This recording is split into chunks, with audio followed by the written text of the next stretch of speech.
Hello dear students, आज हम start करते हैं पॉलीमर्स। देखो पॉलीमर्स इंपॉर्टेंट चैप्टर है और यूजुअली इसमें से एक क्वेश्चन नीट में पूछ लिया जाता है। पॉलीमर्स के लिए दो सोर्स मैं आपको सजेस्ट करना चाहूंगा। एक तो जो चार्ट आपको हम प्रोवाइड करेंगे सर्वोत्तम की तरफ से, वो चार्ट आपको अच्छे से प्रिपेयर करना है, और सेकंड एनसीईआरटी में जो पॉलीमर्स आपको दिया गया उसमें जितने भी एग्जांपल्स दिए हैं वो सारे आपको अच्छे से प्रिपेयर करने हैं। हालांकि जो चार्ट आपको सर्वोत्तम से दिया जाएगा उसमें हमने कोशिश की कि एनसीईआरटी के सारे एग्जांपल सोर्स में कवर किया जाए और कुछ एडिशनल एग्जांपल आपको दिए जाएं जो एग्जाम ओरिएंटेड हैं, एग्जाम पॉइंट ऑफ व्यू से इंपॉर्टेंट है। तो दो सोर्स आपको कॉमन हैं। एक तो चार्ट आपको यूज करना है जो सर्वोत्तम से आपको मिलेगा पॉलीमर्स के लिए, और एक आपको एनसीईआरटी। और जो मैं आपको पॉलीमर्स एक्सप्लेन कर रहा हूं बहुत अच्छे से इसको आप समझना। मैं कोशिश करूंगा कि इस लेक्चर के साथ में पॉलीमर चैप्टर आपका उस लेवल पर तैयार हो जाए कि नीट के क्वेश्चन को आप आसानी से अटेम्प्ट कर पाए। आप ध्यान देना, पॉलीमर्स की अगर बात की जाए तो देखो पॉलीमर्स की डिफरेंट कैटेगराइजेशन है। पॉलीमर्स का कैटेगराइजेशन का बेसिस क्या क्या हो सकता है? देखो, polymers are categorised on the basis of their source. Second हम बात करते हैं on the basis of their structure. Third हम बात करते हैं on the basis of mode of polymerisation. And fourth हम बात करते हैं on the basis of intermolecular forces of attraction। In 4 basis के अकॉर्डिंग हम पॉलीमर्स डिस्कस करेंगे और इससे हम पूरे पॉलीमर चैप्टर को कवर करेंगे। तो बात करते हैं categorisation of polymers on the basis of source. देखो, सोर्स के बेसिस पर अगर बात की जाए तो सोर्स के बेसिस पर we can have 3 types of polymers: natural polymer, synthetic polymer and semi synthetic polymer. आप ध्यान देना, अगर हम बात करें first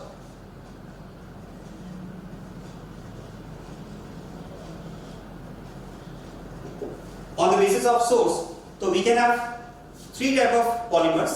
One is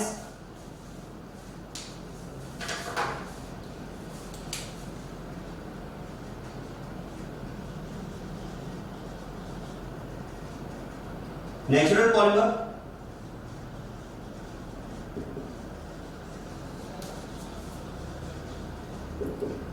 semi synthetic polymer,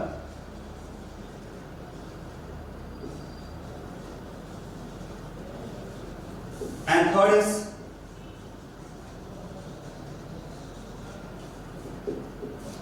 synthetic polymer। Natural polymer, semi synthetic polymer and synthetic polymer. अब आप देखो, नेचुरल पॉलीमर की अगर बात की जाए तो नेचुरल पॉलीमर्स क्या होंगे? जो पॉलीमर्स हमें नेचर से मिले और उनको हम डायरेक्टली यूज करते हैं। जैसे इनके एग्जांपल्स में हम बात कर सकते हैं स्टार्च, सेल्यूलोज। सिंथेटिक पॉलीमर की अगर बात की जाए तो synthetic polymers are those which are completely prepared in laboratory. जो लैबोरेटरी में हम पॉलीमर को प्रिपेयर करेंगे और उसका हम यूज करेंगे। इसमें बहुत सारे एग्जांपल्स हो सकते हैं, पॉलीस्टाइरीन हो सकता है, टेफ्लॉन हो सकता है, बेकेलाइट हो सकता है। इसके अलावा अगर हम बात करें तो इसमें मेलामाइन फॉर्मेटेड रेजिन हो सकता है, नायलॉन 6, नायलॉन 6, बहुत सारे एग्जांपल्स हैं। हम डिस्कस भी करेंगे एग्जांपल्स जो इंपॉर्टेंट है हमारे लिए। और एक हम बात करते हैं सेमी सिंथेटिक पॉलीमर। देखो, सेमी सिंथेटिक पॉलीमर क्या होंगे? सेमी सिंथेटिक पॉलीमर की अगर बात की जाए तो वो पॉलीमर है जो नेचर से हमें मिले और उनको हमने केमिकल ट्रीटमेंट के थ्रू मॉडिफाई किया और फिर उनको हमने यूज किया। मतलब एक तो नेचर से आपको पॉलीमर मिला और आपने डायरेक्टली उसे यूज किया विदाउट एनी मॉडिफिकेशन, तो दैट इज नेचुरल पॉलीमर। एक वो जो आपने कंप्लीटली लैबोरेटरी में बनाया और फिर आपने उसको यूज किया, सिंथेटिक पॉलीमर। और एक वो जो नेचर से आपको मिला, आपने उसको डायरेक्टली यूज नहीं किया, पहले आपने उसकी प्रॉपर्टीज में कुछ चेंजेस किए, उसमें कुछ मॉडिफिकेशंस किए केमिकल ट्रीटमेंट के थ्रू, और फिर आपने उसको यूज किया, that is semi synthetic polymer. और सेमी सिंथेटिक पॉलीमर के लिए जो सबसे इंपॉर्टेंट एग्जांपल हमारे लिए दैट इज वल्केनाइज्ड रबर। तो आप ध्यान देना, नेचुरल पॉलीमर की अगर बात करें, अब इनके एग्जांपल्स आपको पता होने चाहिए। देखो, जो चार्ट आपको प्रोवाइड करेंगे उसमें एग्जांपल्स आपको मिलेंगे। एनसीईआरटी में भी एग्जांपल्स दिए हुए हैं, बहुत सारे एग्जांपल्स आपको तैयार नहीं करने। जो चार्ट और जो एनसीईआरटी के एग्जांपल्स है, केवल वो ही एग्जांपल्स आपको एग्जाम के लिए प्रिपेयर करने हैं। तो ध्यान देना, नेचुरल पॉलीमर की अगर बात करें तो एग्जांपल्स आपको पता होने चाहिए। जैसे स्टार्च आप ले सकते हैं, सेल्यूलोज आप ले सकते हैं, नेचुरल रबर आप ले सकते हैं। सेमी सिंथेटिक के लिए मैंने आपको एक इंपॉर्टेंट एग्जांपल बताया, वल्केनाइज्ड रबर। ठीक है। और अगर बात की जाए सिंथेटिक पॉलीमर तो इसमें काफी सारे एग्जांपल्स हो सकते हैं। बेकेलाइट हो सकता है, मेलामाइन फॉर्मेल्डिहाइड रेजिन हो सकता है, डेक्रोन हो सकता है, इसके अलावा नायलॉन 66 हो सकता है, नायलॉन 6 हो सकता है, पीवीसी हो सकता है, पीएएन हो सकता है, टेफ्लॉन हो सकता है, और भी एग्जांपल्स हम डिस्कस करेंगे। तो क्वेश्चन इस तरह से आ जाता है, देखो, which of the following is an example of semi-synthetic polymer? Which of the following is an example of synthetic polymer? Which of the following is an example of natural polymer? इस तरह से question की framing हो सकती है। तो examples आपको पता होनी चाहिए। देखो, मैं आपको इस चैप्टर में सबसे इंपॉर्टेंट ये आपको बताऊंगा कि क्वेश्चंस की फ्रेमिंग कैसे कैसे होती है, क्योंकि देखो इसका कुछ पार्ट कंसेप्चुअल है और कुछ पार्ट आपको मेमोराइज करना होगा, दोनों की मिक्सिंग रहेगी। तो इंपॉर्टेंट है कि क्या कंसेप्चुअल है, क्या पार्ट हमें मेमोराइज करना है और कैसे क्वेश्चन फ्रेम होता है, इससे हम इस चैप्टर को तैयार करेंगे। तो ये 3 एग्जांपल्स आपके। अब जैसे मैंने आपसे कहा सेमी सिंथेटिक पॉलीमर में इंपॉर्टेंट एग्जांपल है वल्केनाइज्ड रबर। अब वल्केनाइज्ड रबर की अगर बात की जाए तो वल्केनाइज्ड रबर हम कैसे प्रिपेयर करते हैं? नेचुरल रबर, जो नेचर से हमें रबर मिला, दैट इज नेचुरल रबर, उसको हम सल्फर के साथ में हीट करते हैं। और सल्फर के साथ में हीट करने पर होता क्या है, आप ध्यान देना। देखो, नेचुरल रबर की अगर हम बात करें तो नेचुरल रबर में जो पॉलीमेरिक चेन्स होती हैं, इन पॉलीमेरिक चेन्स में carbon carbon double bonds present होते हैं। जब नेचुरल पॉलीमर हम आगे डिस्कस करेंगे, नेचुरल रबर, ध्यान देना मैं नेचुरल रबर की बात कर रहा हूं। तो नेचुरल रबर जब आगे हम डिस्कस करेंगे, इसका फॉर्मेशन भी हम डिस्कस करेंगे कि कैसे होता है, इसका मोनोमर क्या होता है, पॉलीमर कैसे बनता है, वो हम सारा डिस्कस करेंगे। तो आप देखेंगे कि इसकी जो पॉलीमेरिक चेन्स होती है, इन पॉलीमेरिक चेन्स में carbon carbon double bond present होते हैं। अब एग्जैक्टली होता क्या है, देखो, जब आप वल्केनाइजेशन करते हैं, तो वल्केनाइजेशन में क्या होता है, जो पॉलीमेरिक चेन्स होती है इनके बीच में सल्फर लिंकेज इंट्रोड्यूस हो जाते हैं। यहां पे क्या होगा, सल्फर लिंकेज इंट्रोड्यूस हो जाएंगे और सल्फर लिंकेज इंट्रोड्यूस होने के साथ में जो पॉलीमर हमें मिलता है, इसी को हम बोलते हैं vulcanised rubber. So these sulfur linkages are introduced.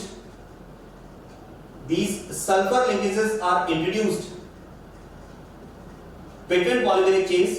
This is called vulcanized rubber. ये vulcanized rubber है।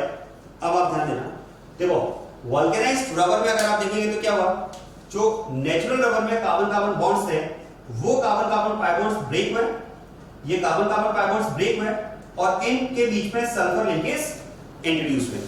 This is vulcanized rubber and this is without sulfur, that was natural rubber. अब आप देखो, ये आपको पता होना चाहिए कि इस वल्केनाइजेशन की जरूरत क्या है। भाई, हमने नेचुरल रबर को केमिकल ट्रीटमेंट के थ्रू मॉडिफाई किया और अब हम उसको यूज करने की बात कर रहे हैं, तो वल्केनाइज्ड रबर की जरूरत क्या है, इससे मॉडिफिकेशंस क्या हुए, क्या इसकी प्रॉपर्टीज में चेंज आए, ये आपको पता होना चाहिए। अगर आप जो चार्ट आपको मिलेगा, उस चार्ट में अगर आप बैक साइड में 5th नंबर का कॉलम देखेंगे तो उसमें आपको दिया हुआ है कि वल्केनाइजेशन से रबर की प्रॉपर्टीज में क्या चेंज आता है। जैसे मैं आपको बताता हूं, देखो, एक तो बात कर सकते हैं कि वल्केनाइज्ड रबर में वाटर को एब्जॉर्ब करने की जो टेंडेंसी है वो कम हो जाएगी, क्योंकि आप सोचिए नेचुरल रबर में carbon carbon double bonds present थे। क्या मैं बात कर सकता हूं, कार्बन कार्बन डबल बॉन्ड्स पर वाटर का एडिशन पॉसिबल है, कार्बन कार्बन डबल बॉन्ड पर वाटर का एडिशन पॉसिबल है by breakage of pi bond. हमने हाइड्रेशन ऑफ एल्कीन डिस्कस किया है, लेकिन अगर पाई बॉन्ड ब्रेक हो जाए तो इस सिंगल बॉन्डेड कार्बन पर वाटर का एडिशन तो पॉसिबल नहीं हो पाएगा। तो एक तरह से हमने क्या किया, वल्केनाइजेशन से जो रबर था, नेचुरल रबर था, उसकी वाटर एब्जॉर्बिंग टेंडेंसी को कम कर दिया। आपने देखा होगा कई बार रबर अगर पानी में कई बार पड़ा रहता है तो वो गल जाता है एक तरह से, तो वाटर को एब्जॉर्ब करने लगता है, वो वाटर एब्जॉर्बिंग टेंडेंसी कम हो जाएगी वल्केनाइजेशन से। दूसरा हम बात करते हैं कि वल्केनाइज्ड रबर की ऑक्सीडाइजिंग एजेंट्स के अगेंस्ट जो रेजिस्टिविटी है वो भी बढ़ जाती है, आसानी से वो ऑक्सीडाइज होगा नहीं। अदरवाइज नेचुरल रबर में ऑक्सीडाइजिंग एजेंट्स के अगेंस्ट फाइट करने की जो पावर है वो कम होती है, रेजिस्टिविटी कम होती है। वो रेजिस्टिविटी हम इंप्रूव करते हैं थ्रू वल्केनाइजेशन। और आप सोचिए, अगर हम बात करें कि वल्केनाइज्ड रबर में सल्फर लिंकेजेस इस तरह से इंट्रोड्यूस हो जाएंगे, तो फिर तो इस वल्केनाइज्ड रबर को जब आप स्ट्रेच करेंगे और जब आप इसको फ्री करेंगे तो ये अपनी ओरिजिनल पोजीशन में आ जाए। इस ओरिजिनल पोजीशन में लाने के लिए ये सल्फर लिंकेजेस इसको हेल्प करेंगे। सल्फर लिंकेजेस के थ्रू क्या होगा, ये आसानी से अपनी ओरिजिनल पोजीशन में आ जाएगा। अदरवाइज आपने कई बार देखा होगा कि रबर को आप खींचते हैं, स्ट्रेच करते हैं, तो वो 100% अपनी ओरिजिनल पोजीशन में नहीं आ पाता है, वो खिंचा रह जाता है, तो ऐसे रबर्स खराब हो जाते हैं। तो हम बात कर सकते हैं कि इसमें वल्केनाइजेशन से क्या हुआ, सल्फर लिंकेजेस इंट्रोड्यूस होने से जो रबर था उसको स्ट्रेच करके अगर आप फ्री करेंगे तो वो वापस अपनी ओरिजिनल पोजीशन में आ पाएगा। तो ये कुछ प्रॉपर्टीज हैं जो रबर की हम इंप्रूव करते हैं, नेचुरल रबर की इंप्रूव करते हैं थ्रू वल्केनाइजेशन। तो this is about categorisation of polymer on the basis of source. आगे हम बात करते हैं on the basis of their structure. आप ध्यान देना,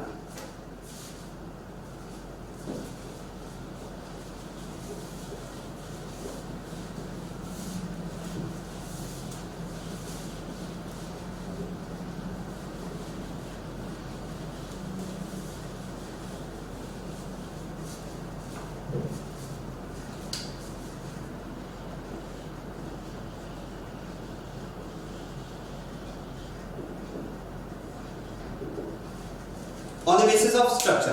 देखो स्ट्रक्चर के बेसिस पर अगर बात की जाए तो again we can have three types of polymers on the basis of structure. One is linear polymer, second is branch polymer and third is crosslink polymer. So we can have three types of polymers: linear polymer, branched polymer and cross-linked polymer। देखो linear polymer की अगर बात की जाए तो इसमें जो polymeric chains होगी वो इस तरह से लीनियरली एक दूसरे के साथ में अरेंज होगी। लेकिन अगर बात की जाए ब्रांच्ड पॉलीमर की तो ब्रांच पॉलीमर में क्या होगा, देखो मेन पॉलीमेरिक चेन्स होगी और इन मेन पॉलीमेरिक चेन्स के साथ में ब्रांचेस भी होंगी। मेन पॉलीमेरिक चेन्स के साथ में यहां पर ब्रांचेस भी होंगी।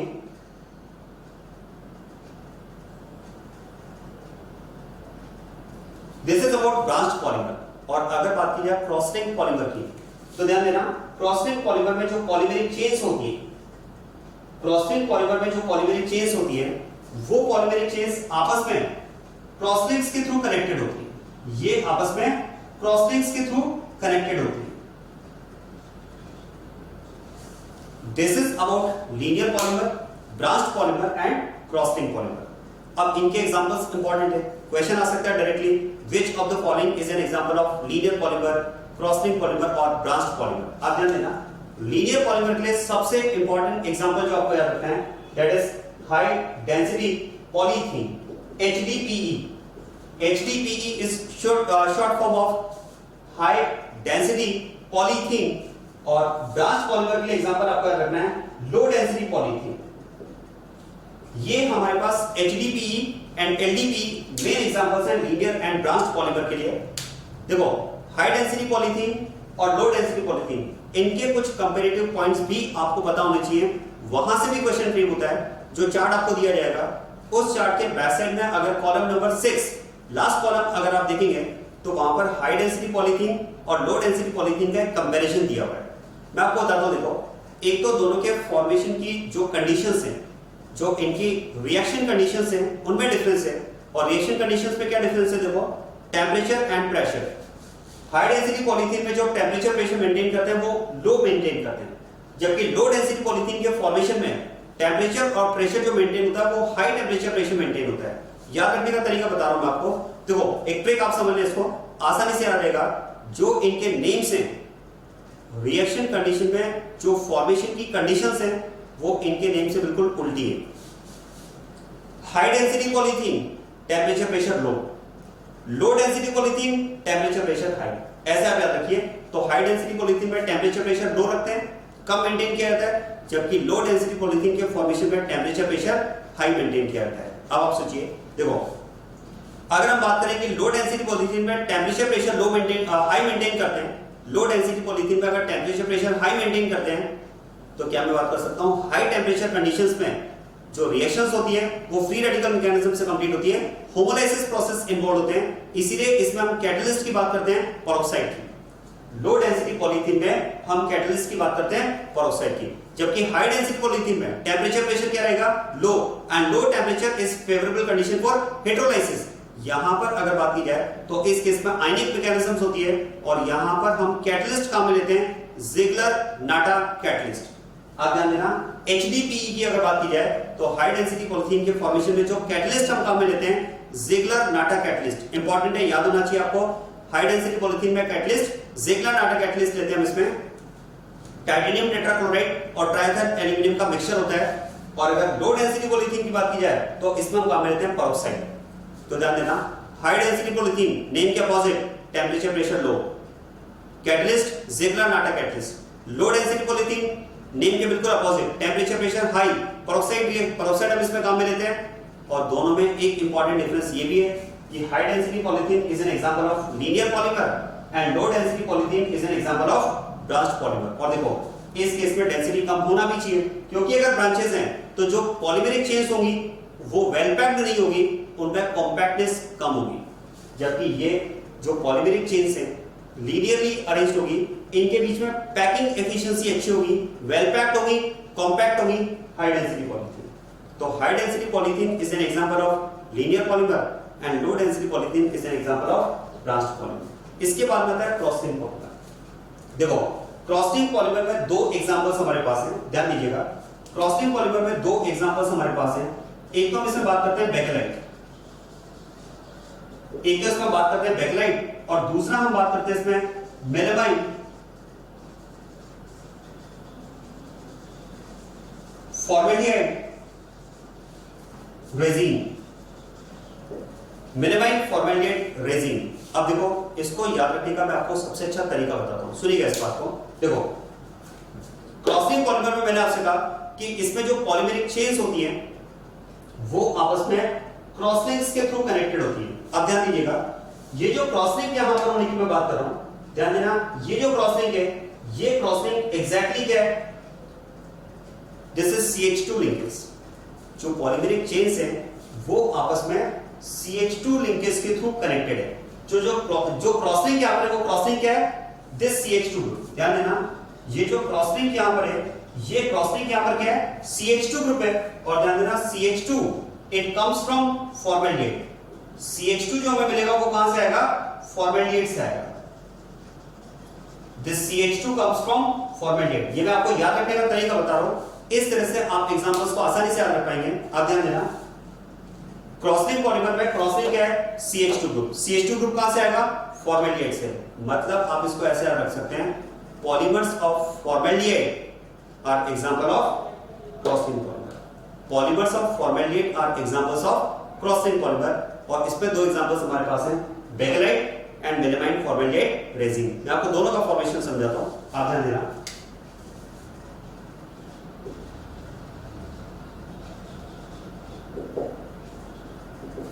फर्स्ट हम बात करते हैं इसमें बेकेलाइट की। ध्यान दो, देखो बेकेलाइट के जो मोनोमर्स होते हैं, बेकेलाइट में जो मोनोमर्स हम लेते हैं, यहां पर अगर आपसे पूछा जाए मोनोमर्स, तो ध्यान देना, बेकेलाइट में मोनोमर्स हम लेते हैं phenol and formaldehyde. Phenol and formaldehyde are monomers of bakelite. ये भी एग्जांपल, ये भी क्वेश्चन बहुत इंपॉर्टेंट बनता है। इनफैक्ट ये सबसे इंपॉर्टेंट क्वेश्चन आपसे पूछा जाता है। एक पॉलीमर आपको गिवन होता है और क्वेश्चन हो सकता है which is monomer of the given polymer. ऐसा क्वेश्चन आपसे पूछा जा सकता है which is monomer of the given polymer. जैसे बेकेलाइट अगर आपसे पूछा जाए which is monomer of bakelite, तो bakelite is formed by using two monomers phenol and formaldehyde. या फिर आपको मोनोमर गिवन हो सकता है और उसका पॉलीमर आपसे पूछा जा सकता है। आप ध्यान देना, अब यहां पर आप कह सकते हैं कि ये एक ऐसा पॉलीमर हुआ बेकेलाइट जिसमें दो तरह के मोनोमर्स हम यूज कर रहे हैं। ध्यान देना, if there is involvement of only one type of monomer in formation of polymer, the polymer is called homopolymer। ऐसे पॉलीमर को हम होमोपॉलीमर कहेंगे जिसमें एक ही तरह के मोनोमर का यूज होता है। अगर पॉलीमर के फॉर्मेशन में एक से ज्यादा तरह के मोनोमर्स का यूज हुआ है, if more than one type of monomers are used in formation of polymer, that polymer is called copolymer। तो पॉलीमर्स का कैटेगराइजेशन इस बेसिस पर भी होता है, homopolymer and copolymer. Homopolymer is the polymer which is formed by using only one type of monomer unit and copolymer is the polymer which is formed by using more than one type of monomer unit. क्या मैं कह सकता हूं bakelite is an example of copolymer, क्योंकि इसमें दो तरह की मोनोमेरिक यूनिट का यूज हो रहा है, एक से ज्यादा टाइप की मोनोमेरिक यूनिट का यूज हो रहा है। तो it is an example of copolymer. कैसे फॉर्मेशन होगा ध्यान देना।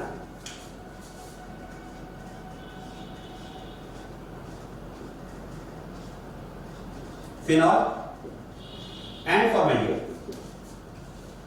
Acidic medium polymerisation. देखो सबसे पहले तो हम बात करते हैं कि अगर एसिडिक मीडियम है तो फिर तो सबसे पहले एसिड बेस रिएक्शन प्रेफर होगी, राइट। और एसिड बेस रिएक्शन की अगर बात की जाए तो बता सकते हैं एसिड बेस में प्रोटोनेशन कहां पर प्रेफर्ड होगा, फिनॉल ऑक्सीजन पर या फॉर्मेल्डिहाइड ऑक्सीजन पर। ध्यान देना ये प्रोटोनेशन प्रेफर होगा, ये एसिड बेस रिएक्शन प्रेफर होगी फॉर्मेल्डिहाइड ऑक्सीजन पर, क्योंकि इस ऑक्सीजन का लोन पेयर तो आप कह सकते हैं रेजोनेंस में इन्वॉल्व। फिनॉल पर protonation is not possible, it is difficult since it's lone pair is involve in resonance.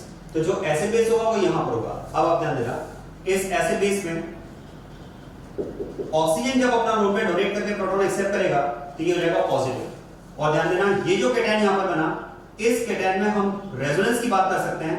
Pi bond अगर टुवर्ड्स ऑक्सीजन शिफ्ट होता है तो पॉजिटिव चार्ज हमें मिलेगा कार्बन। और अब आप देखो इन रेजोनेटिंग स्ट्रक्चर्स में से इस स्ट्रक्चर के बेसिस पर मैं कह सकता हूं this cation will behave as an electrophile. और जैसा कि आप जानते हैं एरोमेटिक कंपाउंड की रिएक्शंस होती है ESR, इलेक्ट्रोफिलिक सब्स्टिट्यूशन रिएक्शन, जिसमें क्या होगा ये इलेक्ट्रोफाइल रिंग पर अटैक करेगा और H को रिप्लेस कर देगा। क्वेश्चन है H कहां से रिप्लेस होगा, H तो इसमें इन 5 कार्बन पर है। तो ध्यान दें OH group is plus n group and plus n group increases electron density on ortho and para positions। Plus N group जो होगा वो ऑर्थो एंड पैरा पोजीशन पर इलेक्ट्रॉन डेंसिटी इंक्रीज करेगा, तो फिर तो electrophile preferably ortho and para पर attack करेगा। जो प्रोडक्ट आपको मिलेगा that will be mixture of ortho and para. यहां पर आपको ऑर्थो एंड पैरा प्रोडक्ट्स का मिक्सचर मिल जाएगा। So this is about formation of this ortho and para mixture product. अब ध्यान देना एसिडिक मीडियम हमने लिया हुआ है। अब जरा देखो इस कंपाउंड की अगर बात की जाए कि ये जब एसिड के कांटेक्ट में आएगा, ये जो कंपाउंड बना ये अगर रिएक्शन मिक्सचर में प्रेजेंट एसिड के कांटेक्ट में आया तो इस पर भी प्रोटोनेशन पॉसिबल है। क्वेश्चन में प्रोटोनेशन कहां, फिनॉल ऑक्सीजन या अल्कोहल ऑक्सीजन? आंसर है अल्कोहल ऑक्सीजन, क्योंकि इसका लोन पेयर लोकलाइज्ड है जबकि इसका लोन पेयर तो डीलोकलाइजेशन में पार्टिसिपेट कर रहा है रेजोनेंस में। तो फिर तो यहां प्रोटोनेशन होगा और देखो जैसे ही यहां प्रोटोनेशन होगा ये H+ ऐड होकर यहां से H2 एलिमिनेट हो जाएगा और H2 एलिमिनेशन के साथ में यहां पर मिलेगा ये कार्बेटाइन। और अब आप ध्यान देना ये जो कार्बेटाइन बना, अगर ये कार्बेटाइन इस मॉलिक्यूल के कांटेक्ट में आ जाए तो फिर तो ये एज एन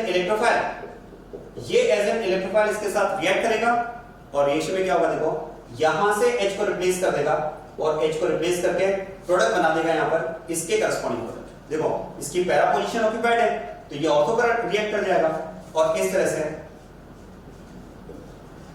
रिएक्शन से प्रोडक्ट हमें ये मिल जाएगा।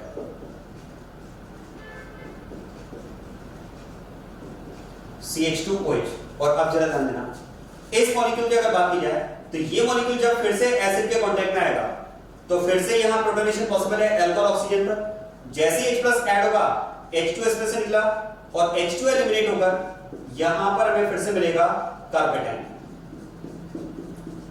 यहां पर हमें फिर से कार्बेटाइन मिल जाएगा और आप सोचिए ये कार्बेटाइन, आप ध्यान देना ये कार्बेटाइन अगर रिएक्शन मिक्सचर में प्रेजेंट ऐसे ऑर्थो मॉलिक्यूल के कांटेक्ट में आ जाए तो ध्यान देना ये इलेक्ट्रोफाइल अटैक करके इस बार यहां से H को रिप्लेस कर देगा और इसके साथ कनेक्ट हो जाएगा और आगे फिर प्रोटोनेशन में क्या होगा H+ फिर ऐड होगा यहां पर, ये निकलेगा कार्बेटाइन और ये फिर आगे मॉलिक्यूल से रिएक्ट करेगा।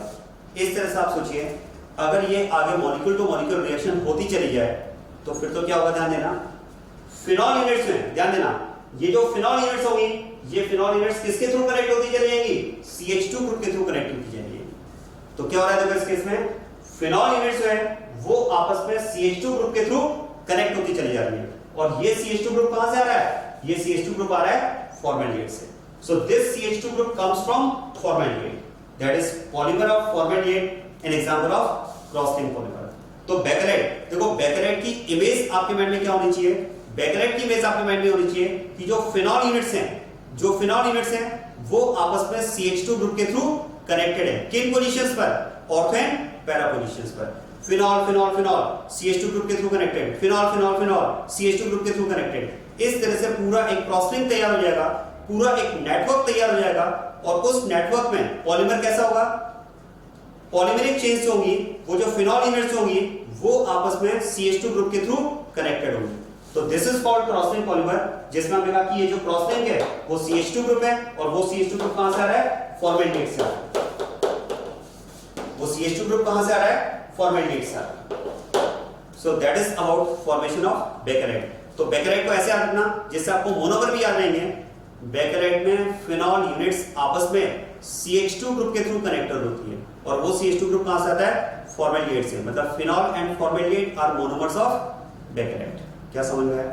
इसी तरह से अगर बात की जाए तो मेलामाइन फॉर्मेल्डिहाइड रेजिन में, मेलामाइन फॉर्मेल्डिहाइड रेजिन में देखो, मेलामाइन फॉर्मेल्डिहाइड रेजिन, इसके तो नाम से ही आपको याद रहेगा, मेलामाइन फॉर्मेल्डिहाइड रेजिन में दो मोनोमेरिक यूनिट्स होती है, मेलामाइन एंड फॉर्मेल्डिहाइड।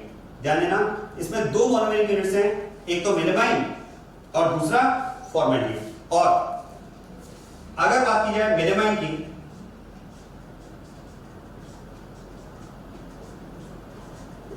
तो ध्यान देना, दिस इज मेलामाइन,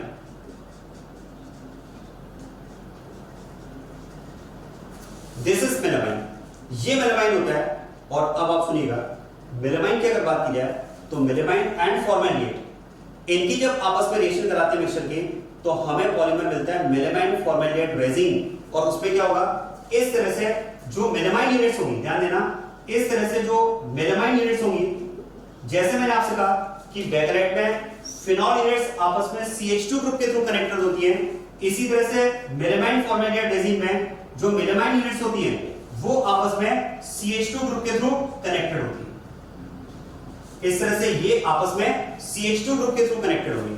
तो जो मेलामाइन होगा, ऐसे फिर यहां मेलामाइन होगा, ऐसे यहां मेलामाइन होगा, और इसी तरह से यहां मेलामाइन। तो मेलामाइन यूनिट्स आपस में किसके थ्रू कनेक्टेड होगी, CH2 ग्रुप के थ्रू, और वो CH2 ग्रुप कहां से आएगा, फॉर्मेल्डिहाइड से। सो क्रॉसलिंक पॉलीमर के दो एग्जांपल्स आपको याद रखने हैं, बेकेरेट एंड मेलामाइन फॉर्मेल्डिहाइड रेजिन। और क्रॉसलिंक पॉलीमर में क्रॉसलिंक क्या है, CH2 ग्रुप, CH2 ग्रुप कहां से आया, फॉर्मेल्डिहाइड से। मतलब polymers of formaldehyde are examples of crosslink polymer. और बेकेरेट क्या है, बेकेरेट की इमेज कैसे माइंड रखोगे, फिनॉल यूनिट्स आपस में CH2 ग्रुप के थ्रू कनेक्टेड होती है, और CH2 ग्रुप कहां से आता है, फॉर्मेल्डिहाइड से। मतलब बेकेरेट के मोनोमर क्या क्या हो गए, फिनॉल एंड फॉर्मेल्डिहाइड। और सेकंड वाले के तो नेम भी दिया हुआ है, मेलामाइन फॉर्मेल्डिहाइड रेजिन। मतलब melamine and formaldehyde are polymers of, are monomers of this polymer, जिसमें मेलामाइन यूनिट्स, ये मेलामाइन है, मेलामाइन यूनिट्स आपस में किसके थ्रू कनेक्टेड होंगी, CH2 ग्रुप के थ्रू कनेक्टेड होंगी। तो this is about second categorisation, that is on the basis of structure. अब हम बात करते हैं on the basis of mode of polymerisation, third.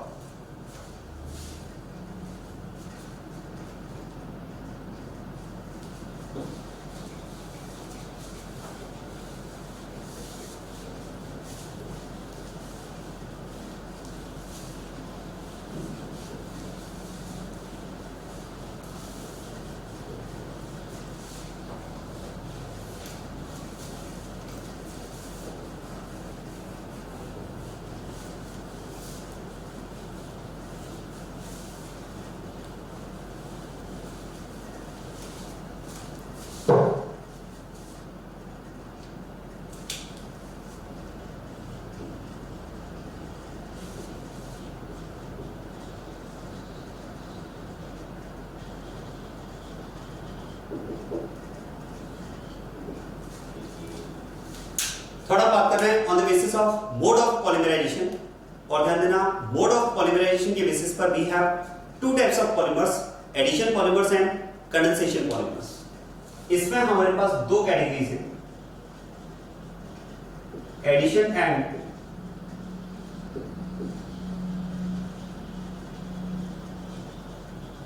Condensation polymers.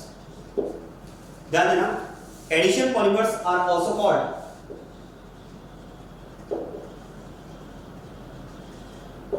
chain growth polymers and condensation polymers are also called step growth polymers. These are also called step growth polymers. ये भी आप याद रखिए। अगर आपको बोला जाए which of the following is an example of chain growth polymer, तो addition polymer is an example of chain growth polymer and example of step growth polymer. तो condensation polymer is an example of step growth polymer. अब question है addition और condensation polymer में difference क्या होगा? Name से ही समझ में आ रहा है, रिएक्शंस में भी हम कई बार बात करते हैं। देखो एडिशन रिएक्शंस, एडिशन पॉलीमराइजेशन में क्या होगा, जो मोनोमेरिक यूनिट्स होंगी वो आपस में कनेक्ट होती चली जाएगी, कोई बाय प्रोडक्ट इसमें नहीं बनेगा। जबकि कंडेंसेशन पॉलीमराइजेशन की अगर बात करें तो कंडेंसेशन रिएक्शंस क्या होती है, मैंने आपको बताया था, those reactions in which small molecules like water, alcohol, ammonia are formed as by product. तो कंडेंसेशन पॉलीमराइजेशन में क्या होगा, स्मॉल मॉलिक्यूल जैसे वाटर, अल्कोहल, अमोनिया इस तरह के बाय प्रोडक्ट्स के फॉर्म में मॉलिक्यूल्स बनेंगे। जबकि एडिशन पॉलीमराइजेशन में जो मोनोमर यूनिट्स होंगी वो कंप्लीटली आपस में अटैच होती चली जाएंगी, कोई बाय प्रोडक्ट नहीं बनेगा। इसका मतलब आप ये कह सकते हैं देखो कि अगर एडिशन पॉलीमराइजेशन में मोनोमर यूनिट का मॉलिक्यूलर वेट W ग्राम है, मोनोमर यूनिट का अगर मॉलिक्यूलर वेट W ग्राम है तो फिर तो जो पॉलीमर बना, अगर उस पॉलीमर में n number of units associate हुई हैं तो उस पॉलीमर का मॉलिक्यूलर वेट कितना हो जाएगा, NW हो जाएगा, क्योंकि इसमें बाय प्रोडक्ट तो कुछ बन ही नहीं रहा है। जो मोनोमरिक यूनिट्स हैं वो कंप्लीटली आपस में एसोसिएट होती चली जाएंगी। चलिए बात करते हैं पहले एडिशन पॉलीमराइजेशन। आप ध्यान देना,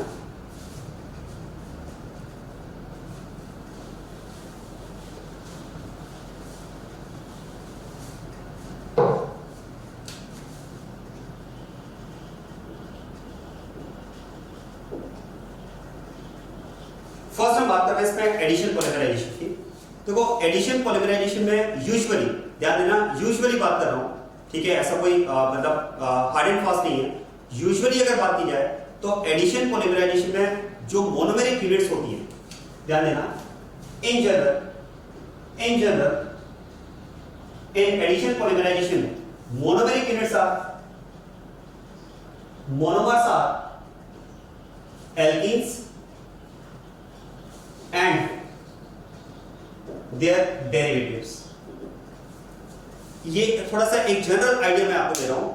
एडिशन पॉलीमराइजेशन में इन जनरल आप कह सकते हैं कि जो मोनोमेरिक यूनिट्स होती हैं वो एल्कीन्स और उनके डेरिवेटिव्स होते हैं। अब देखो जब पॉलीमर बनेगा तो क्वेश्चन है फिर रिएक्शन कैसे होगी, तो आप याद करें एल्कीन्स की रिएक्शन हमने डिस्कस की है। Reactions of alkenes are ionic reactions, याद करो इलेक्ट्रोफिलिक एडिशन रिएक्शंस हमने एल्कीन की डिस्कस की थी। हालांकि देखो रिएक्शन का टाइप क्या होगा वो तो डिपेंड करेगा आपने सोर्स क्या काम में लिया है, इनिशिएटर आप क्या काम में ले रहे हैं। आप ध्यान देना, देखो इस एडिशन पॉलीमराइजेशन की अगर बात की जाए तो एडिशन पॉलीमराइजेशन में मैकेनिज्म की अगर हम बात करें, ध्यान देना, मैकेनिज्म की अगर बात की जाए तो इट में भी आयनिक, मैकेनिज्म में भी आयनिक और इट में भी फ्री रेडिकल। ये आयनिक भी हो सकती है और फ्री रेडिकल भी हो सकती है, डिपेंड करता है आपने रिएक्शन इनिशिएटर क्या काम में लिया। देखो अगर मान लेते हैं आपने रिएक्शन को इनिशिएट करने का जो सोर्स काम में लिया है वो कोई प्रोटिक एसिड काम में लिया है, H+ का सोर्स आपने काम में लिया है। ध्यान देना, अगर आपने रिएक्शन को इनिशिएट करने के लिए मान लो प्रोटिक एसिड काम में लिया, मतलब सोर्स ऑफ H+ काम में लिया, तो मैकेनिज्म क्या हो जाएगी, आयनिक। और अगर मान लो आपने रिएक्शन को इनिशिएट करने के लिए मान लेते हैं आपने पेरोक्साइड काम में ले लिया, अगर आपने पेरोक्साइड काम में ले लिया तो फिर तो हम बात कर सकते हैं, जैसे मान लो आपने ये पेरोक्साइड काम में ले लिया, तो फिर इस पेरोक्साइड में क्या होगा, देखो होमोलाइसिस प्रोसेस होगा, फ्री रेडिकल बनेगा RCOO डॉट और ये फिर आगे CO2 एलिमिनेट होकर बन जाएगा R डॉट। तो इस केस में फिर रिएक्शन का मैकेनिज्म क्या हो जाएगा, फ्री रेडिकल। तो देखो ये तो डिपेंड करेगा कि आपने रिएक्शन इनिशिएटर क्या काम में लिया। अब देखो अगर हम बात करें पॉलीमर एडिशन पॉलीमर की, तो मैंने आपसे कहा भाई इन जनरल एडिशन पॉलीमर में मोनोमेरिक यूनिट्स क्या होती हैं, एल्कीन या एल्कीन के डेरिवेटिव्स। देखो एल्कीन या एल्कीन डेरिवेटिव को हम जनरल फॉर्मेट में इस तरह से रिप्रेजेंट करेंगे CHG। आप सोचिए अगर ये G यहां पर हाइड्रोजन या कोई अल्काइल ग्रुप हुआ तो आप कह सकते हैं कंपाउंड विल बी एल्कीन, और मान लें यहां पर जैसे G सपोज क्लोरीन हुआ तो आप कह सकते हैं it will B alkene derivative, ये हमारे पास एल्कीन डेरिवेटिव हो गया। अब आप ध्यान देना, अगर मान लेते हैं इन मोनोमर यूनिट्स के, इस मोनोमर के n मॉलिक्यूल्स अगर पार्टिसिपेट करें और यहां पर अगर पॉलीमराइजेशन हो तो क्वेश्चन है कि वो पॉलीमर बनेगा कैसे। देखो एडिशन पॉलीमर में आप ध्यान देना, एडिशन पॉलीमर में अगर आपको मोनोमर दिया हुआ है तो उसके करस्पॉन्डिंग बनने वाले पॉलीमर को रिप्रेजेंट करना आपको आना चाहिए। वहां से क्वेश्चन एग्जाम में पूछे गए हैं। तो देखो अगर मुझे ये मोनोमर दिया है तो इसका पॉलीमर क्या होगा, उसको मैं कैसे रिप्रेजेंट करूंगा, वो रिप्रेजेंटेशन मुझे आना चाहिए। इसके अगर मैं पॉलीमर की बात करूंगा तो इसका पॉलीमर मैं इस तरह से रिप्रेजेंट करूंगा, होल एन, मतलब इस तरह की एन मोनोमेरिक यूनिट्स आपस में एसोसिएट होकर इस तरह से पॉलीमर बनेगी। अब इसको रिप्रेजेंट करने का तरीका क्या होता है, ये तरीका मैं आपको समझाता हूं। पहले थोड़ा सा मैकेनिज्म का आइडिया मैं आपको देता हूं। जैसा देखो ऐसा करते हैं, मान लेते हैं, ध्यान देना, मान लेते हैं सपोज G इज हाइड्रोजन। अगर ये G यहां पर हाइड्रोजन है, ऐसा मान लिया है कि G यहां पर हाइड्रोजन है, तो इसका मतलब मोनोमर यूनिट हमारे पास क्या होगी, इथीन हो जाएगी। और आप ध्यान दें, अगर मैं पॉलीमराइजेशन के लिए इनिशिएटर प्रोटिक एसिड काम में ले रहा हूं, H+ का कोई सोर्स काम में ले रहा हूं, तो क्या होगा, सबसे पहले यहां पर H+ ऐड हो जाएगा एज एन इलेक्ट्रोफाइल। अब ये H+ आप दोनों साइड में से कहीं भी ऐड कर सकते हैं। अगर अनसिमेट्रिकल साइड है तो एडिशन कहां प्रेफर होगा, वो डिपेंड करेगा कार्पेट की स्टेबिलिटी पर। मान लेते मैंने इलेक्ट्रोफाइल यहां पर ऐड किया तो यहां पर बन जाएगा मेरे पास ये कार्पेट। और अब आप सोचिए, क्या मैं कह सकता हूं this carpet can also behave as an electrophile. और अगर ये दूसरे इथीन मॉलिक्यूल के कांटेक्ट में आ जाए तो reactions of alkenes are electrophilic addition reaction, ये पाइलेक्ट्रॉन का फ्लो होगा इसकी डेफिशिएंसी के लिए, और इस तरह से ये इलेक्ट्रोफाइल यहां पर ऐड हो जाएगा। और ऐड होकर यहां पर अगर आप देखोगे तो जैसे ये पाइबॉन्ड ब्रेक होगा ये कार्बन बनेगा फिर से पॉजिटिव, फिर से पॉजिटिव बना, फिर से ये कार्बन इलेक्ट्रोफाइल की तरफ बिहेव कर सकता है। तो फिर से ये जब इथीन के कांटेक्ट में आएगा तो सेम प्रोसेस फिर से होगा, ये फिर से ऐड होगा, फिर एक नया कार्बन बनेगा और ये न्यू कार्बन जो होगा वो फिर से न्यू इथीन मॉलिक्यूल से रिएक्ट करेगा। इस तरह से अगर आप देखेंगे तो हर बार नए बनने वाले कार्बन पर इथीन मॉलिक्यूल ऐड होता चला जाएगा और इस तरह से ये चेन ग्रो करती चली जाएगी। Chain growth polymer, addition polymer is also called chain growth polymer. तो ये तो मैकेनिज्म होगी आयनिक मैकेनिज्म, जिसमें हर बनने वाले कार्बन पर न्यू इथीन मॉलिक्यूल ऐड होने से फिर एक नया कार्बन बना, फिर वो न्यू इथीन से रिएक्ट करेगा। इस तरह से प्रोसेस चलता चला जाएगा। और आप ध्यान देना, मान लेते हैं आपने इसी मोनोमर यूनिट के साथ में जो रिएक्शन इनिशिएटर है वो अगर पेरोक्साइड काम में लिया तो अब इस बार मैकेनिज्म क्या होगी, फ्री रेडिकल। कैसे, जरा देखो, मान लेते हैं अगर इस रिएक्शन को कोई फ्री रेडिकल इनिशिएट करता है, अगर इस रिएक्शन को कोई फ्री रेडिकल इनिशिएट करता है तो देखो जब ये फ्री रेडिकल से इंटरेक्ट करेगा तो यहां पर प्रोसेस होगा होमोलाइसिस प्रोसेस। अब ये तो सिमेट्रिकल है, कोई भी इसके साथ बॉन्ड बना सकता है। मान लेते हैं इस कार्बन ने इसके साथ बॉन्ड बना लिया तो यहां पर आपको मिलेगा ये न्यू फ्री रेडिकल। और अब आप ध्यान देना, ये न्यू फ्री रेडिकल जब न्यू इथीन मॉलिक्यूल के कांटेक्ट में आएगा, ये न्यू फ्री रेडिकल जब न्यू इथीन मॉलिक्यूल के कांटेक्ट में आएगा तो फिर से होमोलाइसिस प्रोसेस होगा, ये इसके साथ बॉन्ड बना लेगा और यहां पर फिर से एक नया फ्री रेडिकल बन जाएगा, ये फ्री रेडिकल। ये इथीन मॉलिक्यूल इसके साथ में एसोसिएट हो जाएगा। और देखो ये फ्री रेडिकल जब फिर से एक न्यू इथीन मॉलिक्यूल से रिएक्ट करेगा तो फिर से यहां पर होमोलाइसिस होगा। ध्यान देना, फिर से यहां पर होमोलाइसिस होगा, ये इसके साथ बॉन्ड बनाएगा और यहां पर बनेगा एक फिर से नया फ्री रेडिकल। और ये न्यू फ्री रेडिकल जब फिर से न्यू इथीन मॉलिक्यूल के कांटेक्ट में आएगा तो क्या होगा, फिर से होमोलाइसिस होगा, फिर से ये इसके साथ बॉन्ड बनाएगा और ये न्यू फ्री रेडिकल फिर आगे नए इथीन मॉलिक्यूल से रिएक्ट करेगा। इस तरह से यहां पर इथीन मॉलिक्यूल जो होंगी वो इस चेन में ऐड होती चली जाएगी, ये चेन ग्रो करती चली जाएगी, chain growth polymer. Addition polymerisation is also called chain growth polymerisation. इस तरह से यहां पर ये मॉलिक्यूल आपस में एसोसिएट हो जाएंगे। ध्यान देना, अगर बात की जाए एडिशन पॉलीमराइजेशन की तो एडिशन पॉलीमराइजेशन में मैकेनिज्म आयनिक हो सकती है और फ्री रेडिकल भी हो सकती है। दोनों तरह की मैकेनिज्म्स हो सकती है, डिपेंड करता है हमने इनिशिएटर क्या काम में लिया है। अगर हमने इनिशिएटर कोई आयन का सोर्स काम में लिया है लाइक प्रोटिक एसिड तो फिर उस केस में आयनिक मैकेनिज्म होगी। और अगर आपने फ्री रेडिकल का सोर्स आपने लिया लाइक पेरोक्साइड तो रिएक्शन हो जाएगी फ्री रेडिकल। अब मैंने आपसे कहा कि एडिशन पॉलीमराइजेशन में पॉलीमर को रिप्रेजेंट करना आपको आना चाहिए। देखो मैकेनिज्म्स दोनों हैं, लेकिन पॉलीमर को रिप्रेजेंट करने के लिए मैं आपको एडवाइस करूंगा कि जरा आप फ्री रेडिकल वाले प्रोसेस को देखो। अगर आप फ्री रेडिकल वाले प्रोसेस को देखेंगे तो ध्यान देना, यहां पर मैं एसोसिएट होने वाले मॉलिक्यूल्स में से जरा इस मॉलिक्यूल को पिक कर रहा हूं और मुझे तो ऐसा दिख रहा है, ध्यान देना, मुझे तो ऐसा दिख रहा है कि एसोसिएशन में क्या हो रहा है, ध्यान देना, मुझे ऐसा दिख रहा है कि एसोसिएशन में क्या हो रहा है, इस पाइबोन का होमोलाइसिस हो रहा है, ये कार्बन इस आने वाले फ्री रेडिकल के साथ बॉन्ड बना रहा है और ये बनाने वाला फ्री रेडिकल नए एल्किल मॉलिक्यूल के साथ बॉन्ड बना रहा है। ऐसा कुछ मुझे यहां पर दिख रहा है। इस कार्बन ने इस साइड बॉन्ड बनाया और इस कार्बन ने इस साइड बॉन्ड बनाया। बस इसको रिप्रेजेंट करने की हमारी यही ट्रिक रहेगी। आप जरा ध्यान देना, अगर हमारे पास ये मोनोमर है, अगर हमारे पास ये मोनोमर है और इसके n मॉलिक्यूल्स पॉलीमराइजेशन में पार्टिसिपेट कर रहे हैं और मुझे अगर इसका पॉलीमर रिप्रेजेंट करना है तो मैं अपने माइंड में क्या स्टेटमेंट रखूंगा, ध्यान देना, मुझे तो अपने माइंड में ये स्टेटमेंट रखना है, मुझे अपने माइंड में ये इमेज रखनी है कि जो पाइबोन यहां पर प्रेजेंट है, ध्यान देना, जो पाइबोन यहां पर प्रेजेंट है इसका होमोलाइसिस होगा, ये कार्बन इधर बॉन्ड बनाएगा और ये कार्बन इस साइड बॉन्ड बनाएगा। जरा यहां पर देखो और बस अब आप देखो, ये अगर इस साइड बॉन्ड बनाएगा, ये इस साइड बॉन्ड बनाएगा, तो हमें करना क्या है, इस CH2 के लिए ये इस साइड बॉन्ड बनाएगा तो एक बॉन्ड तो आप बना दो ये लेफ्ट साइड, और ये राइट साइड में बॉन्ड बनाएगा तो इसके बना दो राइट साइड में बॉन्ड, और ये ग्रुप G और ऐसे n मॉलिक्यूल। यही तो इसका रिप्रेजेंटेशन है। इस तरह से आपको पॉलीमर को रिप्रेजेंट करना है। क्या समझ में आया?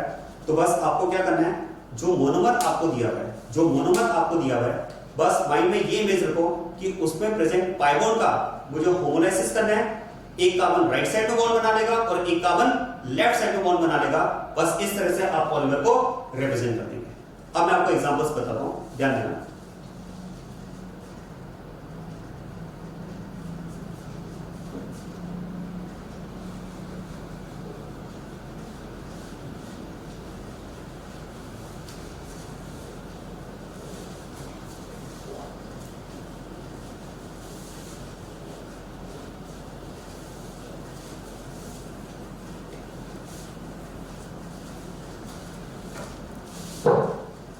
जैसे आप देखो, अगर ये G यहां पर H हुआ, ध्यान देना, G अगर यहां पर H हुआ तो क्या कह सकता हूं, यहां पर अगर ये H हुआ तो फिर तो कंपाउंड हो जाएगा ethene, the compound will be ethene.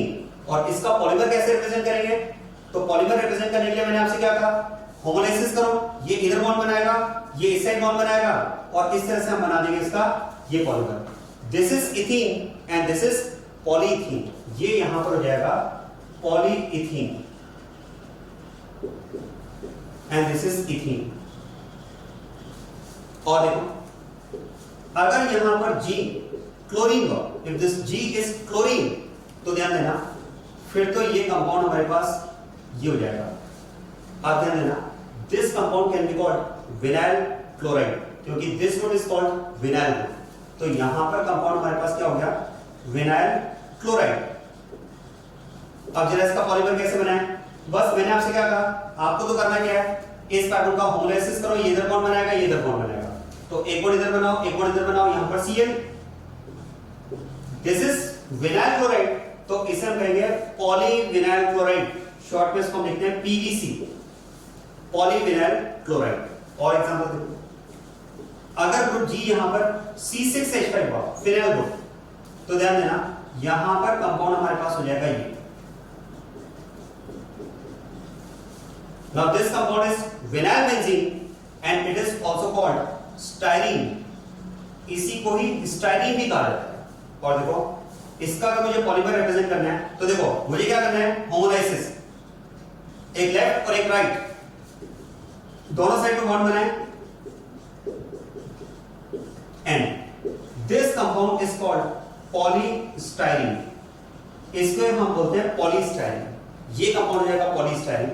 और देखिए, अगर यहां पर कंपाउंड में G साइनाइड ग्रुप है, G अगर साइनाइड ग्रुप है तो देखो, साइनाइड ग्रुप होने का मतलब अब हमारे पास ये कंपाउंड हो जाएगा। और ध्यान देना, this compound is having 3 carbon with double bond in common system, the compound having 3 carbon with double bond including carbon of functional, ध्यान देना, फंक्शनल ग्रुप के कार्बन को इंक्लूड करते हुए अगर कंपाउंड में 3 कार्बन के साथ एक डबल बॉन्ड है तो कॉमन सिस्टम में इसको बोलते हैं अक्राइल। और साइनाइड ग्रुप है तो इसे हम लिखेंगे अक्राइलो नाइट्राइल, इसे हम लिखेंगे कॉमन सिस्टम में अक्राइलो नाइट्राइल। और इसका जो पॉलीमर होगा करना वही है, देखो पाई बॉन्ड होमोलाइसिस करो, एक बॉन्ड इधर बनाओ, एक बॉन्ड इधर बनाओ।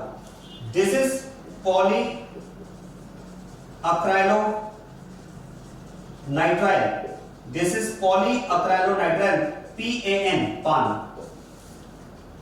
तो ये हमारे पास कुछ एडिशन पॉलीमराइजेशन के एग्जांपल्स हैं। और आप देखो, जैसे मान लो अगर कंपाउंड आपके पास है ये, ध्यान देना, this is tetrafluoroethene, this is tetrafluoroethene.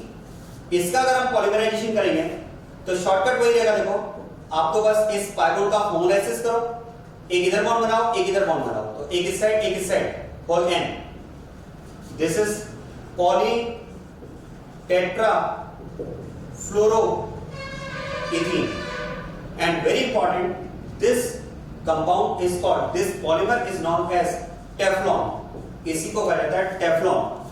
जो आपने देखा, आपने पढ़ा होगा नॉन स्टिक कुकवेयर्स में जो वो लेयरिंग जो होती है, जो नॉन स्टिक कुकवेयर्स होते हैं उनकी जो लेयरिंग होती है वो टेफ्लॉन की ही लेयरिंग होती है।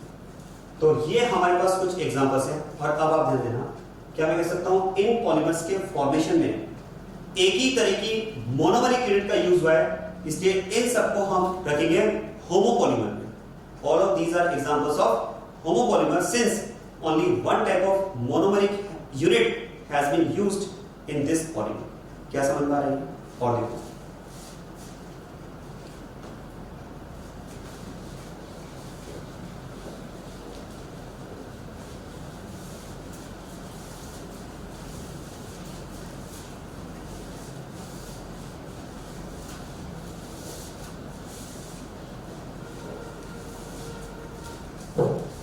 और आप ध्यान देना, जैसे मैं आपको कुछ कोपॉलीमर के एग्जांपल बताता हूं इस एडिशन पॉलीमराइजेशन के।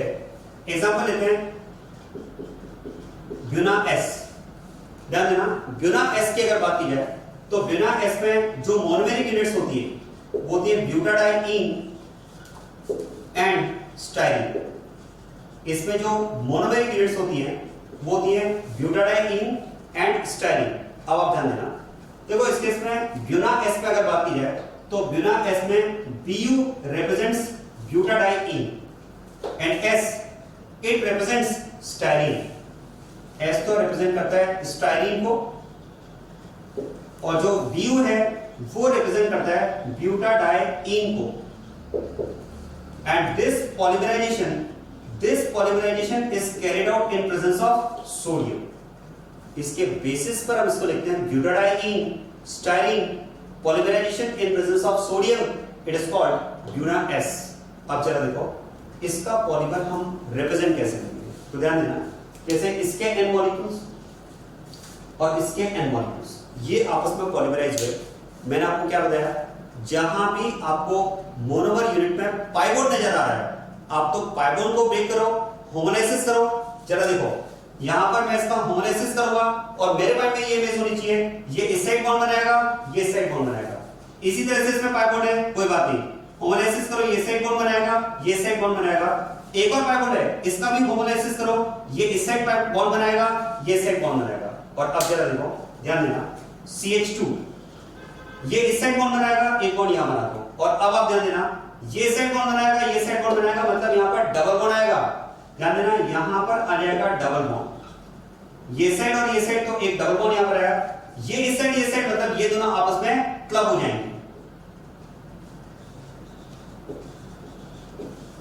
और अब ये साइड बॉन्ड बनाएगा, एक बॉन्ड यहां बना दो, दोनों मिलकर के ये n molecules. This is Buena S that is formed by using Bu butadiene S styrene in presence of sodium। और ये आप कह सकते हैं it is an addition polymer that is an example of copolymer because more than one type of monomeric units have been used in preparation of this polymer। और अब आप ध्यान देना, अगर आपको दिया जाए ब्यूना N, अगर आपको ब्यूना N दिया जाए तो देखो Bu तो वही है ब्यूटाडाइईन, केवल N में यहां पर स्टाइरीन की जगह क्या आ जाएगा, नाइट्राइल, अक्राइलोनाइट्राइल। यहां पर इसकी जगह क्या आ जाएगा, नाइट्राइल आ जाएगा। तो ब्यूना N में एक मोनोमेरिक यूनिट चेंज हो गई, एक तो वही है Bu will represent butadiene Na in presence of sodium और N will represent acrylonitrile। तो ब्यूना S एंड ब्यूनाइन ये हमारे पास कोपॉलीमर के एग्जांपल है। और ध्यान रखिएगा very important, Buna N and Buna S are examples of synthetic rubber. These are examples of synthetic rubber. अब मैं आपको बताता हूं नेचुरल रबर। ध्यान दें, नेचुरल रबर की अगर मोनोमेरिक यूनिट की बात की जाए तो ध्यान देना, नेचुरल रबर की मोनोमेरिक यूनिट होती है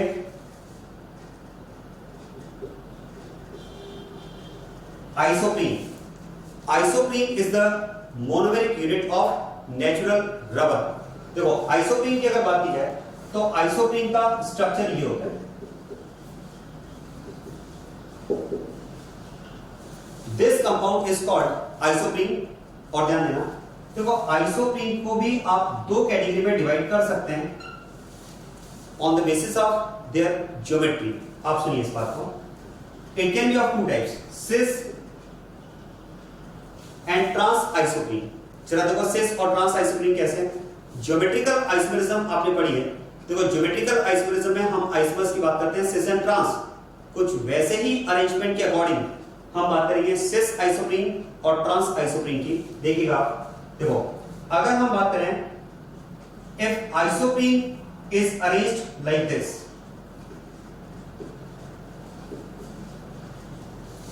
if isoprene is arranged like this it will be called cis isoprene, क्योंकि इसमें similar units are on same side. जबकि अगर isoprene units are arranged in isoprene unit,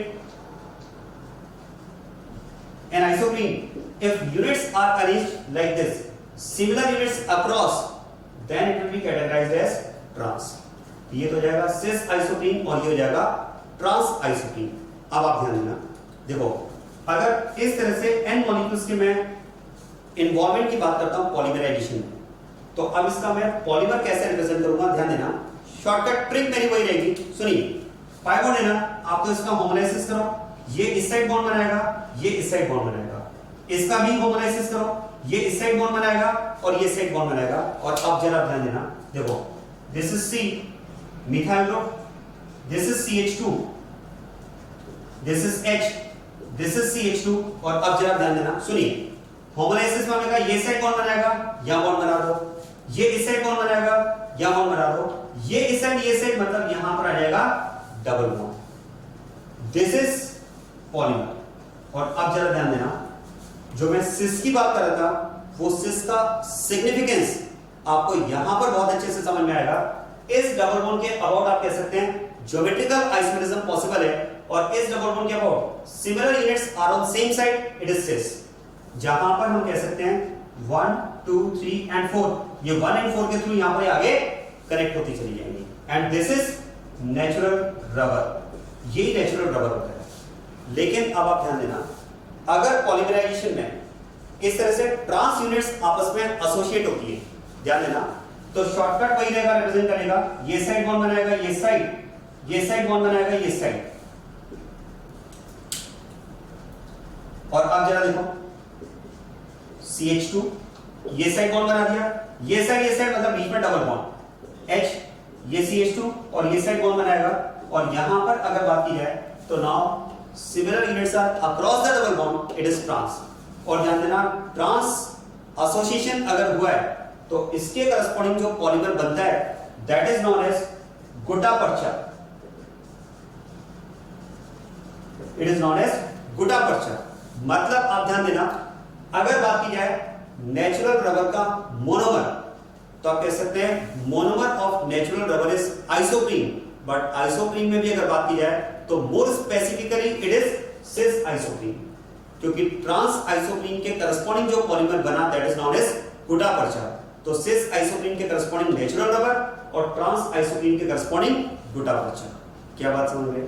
और आप ध्यान देना, ये बात हो गई नेचुरल रबर की।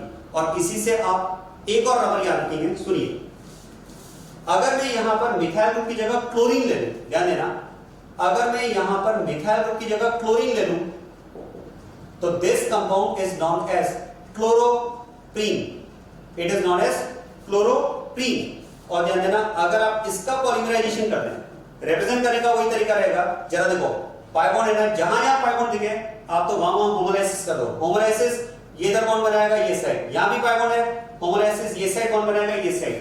जरा देखो यहां पर आ जाएगा CH, ये साइड कौन बनाएगा, बॉन्ड बना दो, ये साइड मतलब बीच में डबल बॉन्ड आ जाएगा, CH2 ये साइड बॉन्ड।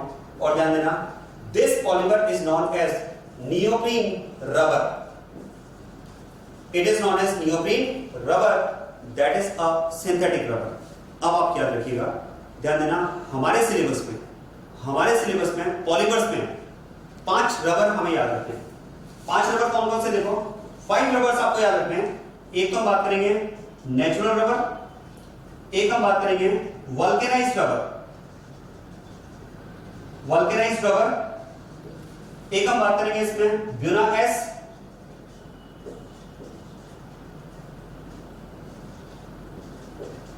ब्यूना एन, और एक हम बात करेंगे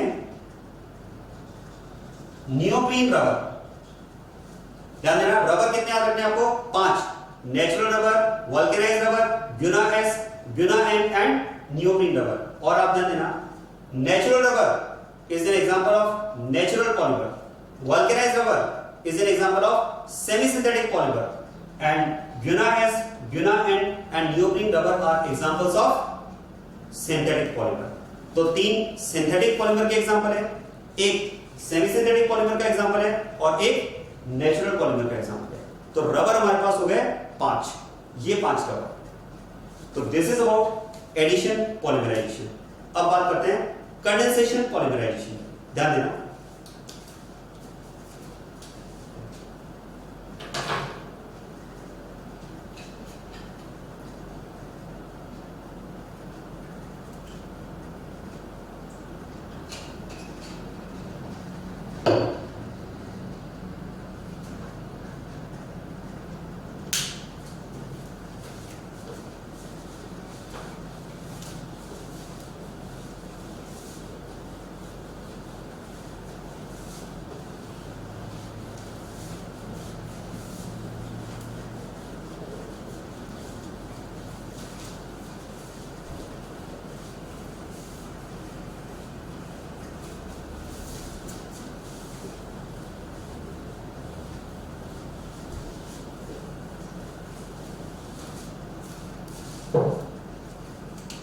yes, next is condensation polymerization.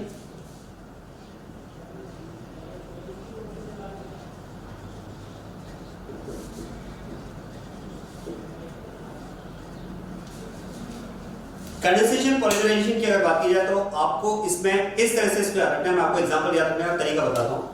इसमें हमारे पास है टोटल 3 कैटेगरीज। एक तो बात करेंगे इसमें पॉलिएस्टर,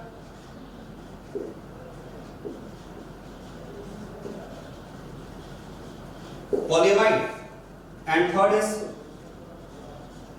polymers of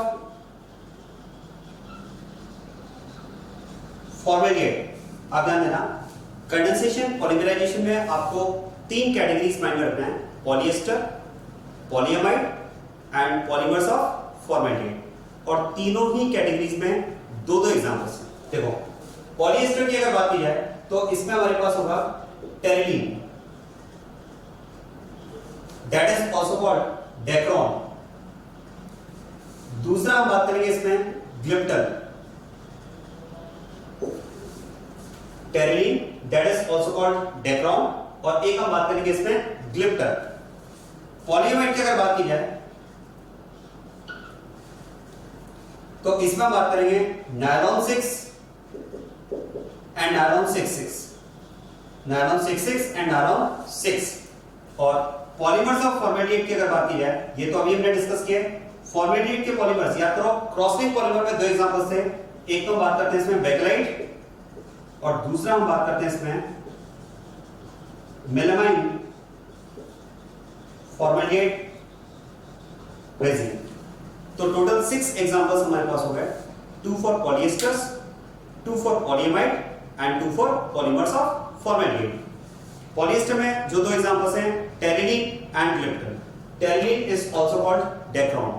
पॉलीएमाइड की अगर बात की जाए, नायलॉन 66 एंड नायलॉन 6, और पॉलीमर्स ऑफ फॉर्मेल्डिहाइड, तो ये तो दोनों एग्जांपल हमने कंप्लीट कर लिए हैं। जैसे बैकराइट में याद करो, फिनॉल यूनिट्स आपस में CH2 ग्रुप के थ्रू कनेक्टेड होगी, मतलब monomers are phenol and formaldehyde. Melamine formaldehyde name से समझ में आ रहा है, मेलामाइन एंड फॉर्मेल्डिहाइड ये दो तरह की मोनोमेरिक यूनिट्स होंगी, जिसमें मेलामाइन यूनिट्स होंगी वो आपस में CH2 ग्रुप के थ्रू कनेक्टेड होंगी, और CH2 ग्रुप कहां से आएगा, फॉर्मेल्डिहाइड से।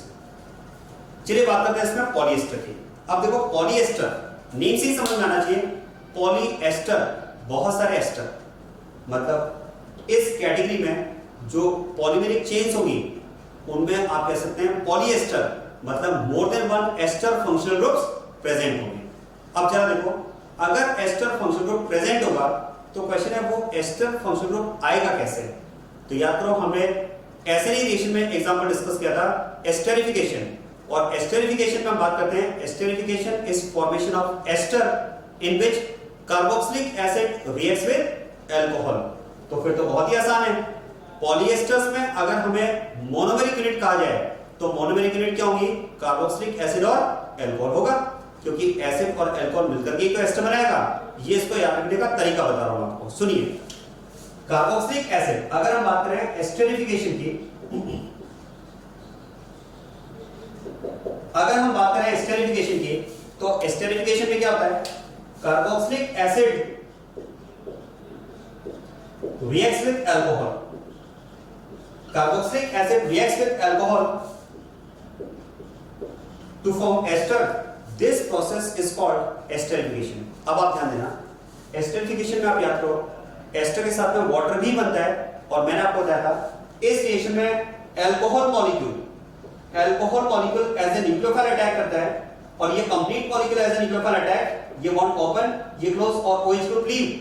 मतलब हम कह सकते हैं कि एसिड से क्या जाएगा, OH, और अल्कोहल जब एज ए न्यूक्लियोफाइल ऐड होता है तो ये एज ए न्यूक्लियोफाइल ऐड होकर H+ रिलीज करता है, मतलब एसिड का OH और अल्कोहल का H, माइनस H2O, और इस माइनस H2O के साथ में यहां पर बनता है हमारे पास ester. This is about formation of ester. अब आप ध्यान देना, ठीक है। अगर हम बात करें इसमें कि इस रिएक्शन में एसिड और अल्कोहल मिलकर के एस्टर बनाएंगे, तो यहां पर ठीक है एसिड अल्कोहल की रिएक्शन से एस्टर तो बन गया, लेकिन अगर मैं बात करूं पॉलीएस्टर की, तो यहां पर पॉलीएस्टर तो बना ही नहीं ना, इसमें तो एक ही फंक्शनल ग्रुप एस्टर है और ये रिएक्शन तो यहीं रुक गई। तो क्वेश्चन है फिर पॉलीएस्टर कैसे बनेगा। देखो एक बात समझना, ये रिएक्शन यहां पर स्टॉप हो चुकी है, ये वास्तव में एस्टर बना है, पॉलीएस्टर नहीं बना है। तो अब पॉलीएस्टर अगर आप बनाना चाहते हैं तो मतलब ये रिएक्शन यहां पर रुकना नहीं चाहिए, और अगर आप चाहते हैं कि रिएक्शन ना रुके, आगे फिर इस रिएक्शन में ये इसका पार्टिसिपेशन हो, तो ऐसा तो तभी हो सकता है जब यहां पर आप carboxylic acid, monocarboxylic acid use ना करके डाइकार्बोक्सिलिक एसिड यूज करते। अगर आपने यहां पर डाइकार्बोक्सिलिक एसिड यूज किया होता तो इसमें कार्बोक्सिलिक एसिड बचता जो आगे अल्कोहल के साथ में रिएक्ट करता, और इसी तरह से अगर आपने यहां पर मोनोहाइड्रिक अल्कोहल यूज ना करके डाइहाइड्रिक अल्कोहल यूज किया होता, डायऑल, तो यहां पर इस साइड OH बचता जो आगे कार्बोक्सिलिक एसिड के साथ में रिएक्ट करने के लिए अवेलेबल रहता। इसका मतलब ये हुआ कि अगर आपको पॉलीएस्टर बनाना है तो फिर आपको मोनो फंक्शनल ग्रुप वाले कंपाउंड नहीं, पॉली फंक्शनल ग्रुप वाले कंपाउंड लेने पड़ेंगे। जैसे ये आप कह सकते हैं it is by functional group compound, दो फंक्शनल ग्रुप इसमें प्रेजेंट है, क्योंकि अगर एसिड है तो जब ये एसिड इस डाई अल्कोहल के साथ में रिएक्ट करेगा तो यहां फिर से हो जाएगा एस्टरिफिकेशन, और ऐसे ये अल्कोहल जब इस डाई कार्बोक्सिलिक एसिड के साथ में रिएक्ट करेगा तो यहां पर भी हो जाएगा एस्टरिफिकेशन, और ये फिर आगे रिएक्शन के लिए अवेलेबल रहेगा, और ये अल्कोहल फिर आगे रिएक्शन के लिए अवेलेबल रहेगा। ऐसे इसमें step by step molecule associate होते चले जाएंगे, स्टेप ग्रोथ पॉलीमर। तो इसका मतलब आप कह सकते हैं कि कंडेंसेशन पॉलीमराइजेशन में अगर मैं बात करूं पॉलीएस्टर की, तो पॉलीएस्टर में मेरे पास कंपाउंड्स कैसे होने चाहिए, कंपाउंड्स होने चाहिए polyfunctional group compounds, like bifunctional group compound. ये बात समझ में आई। अब जरा देखो, इसमें पहले एग्जांपल हम लेते हैं टेरिलीन। ध्यान देना, टेरिलीन की अगर बात की जाए तो टेरिलीन में अब ये तो कंफर्म है कि एस्टर बनाने के लिए हमें एसिड और अल्कोहल चाहिए, और एसिड कैसा चाहिए, बायफंक्शनल कंपाउंड, मतलब दो कार्बोक्सिलिक ग्रुप प्रेजेंट होने चाहिए, अल्कोहल कैसा होना चाहिए? डाई अल्कोहल, दो अल्कोहलिक ग्रुप होने चाहिए। ध्यान देना, टेरिलीन की अगर बात करें, अगर टेरिलीन की बात की जाए तो इसमें जो डाई कार्बोक्सिलिक एसिड काम में लेते हैं वो हम ये डाई कार्बोक्सिलिक एसिड काम में लेते हैं। This di carboxylic acid is used in terylene along with the alcohol। Alcohol क्या होगा इसमें? अल्कोहल इसमें होता है इथाइलिन ग्लाइकोल ये। और अब जरा ध्यान देना, यहां पर जब पॉलीमराइजेशन होगा तो आपको मिलेगा टेरिलीन। और ध्यान देना, this dicarboxylic acid that is 1,4, this dicarboxylic acid is called terephthalic acid. This is called terephthalic acid, इसे हम बोलते हैं टरफेनिक एसिड। अब जरा देखो, इसका जो पॉलीमर बनेगा उसको रिप्रेजेंट कैसे किया जाए, वेरी वेरी इंपॉर्टेंट। ध्यान देना, जब हम इसका पॉलीमर बनाएंगे तो इसका पॉलीमर इस तरह से कुछ रिप्रेजेंटेशन इसका रहेगा।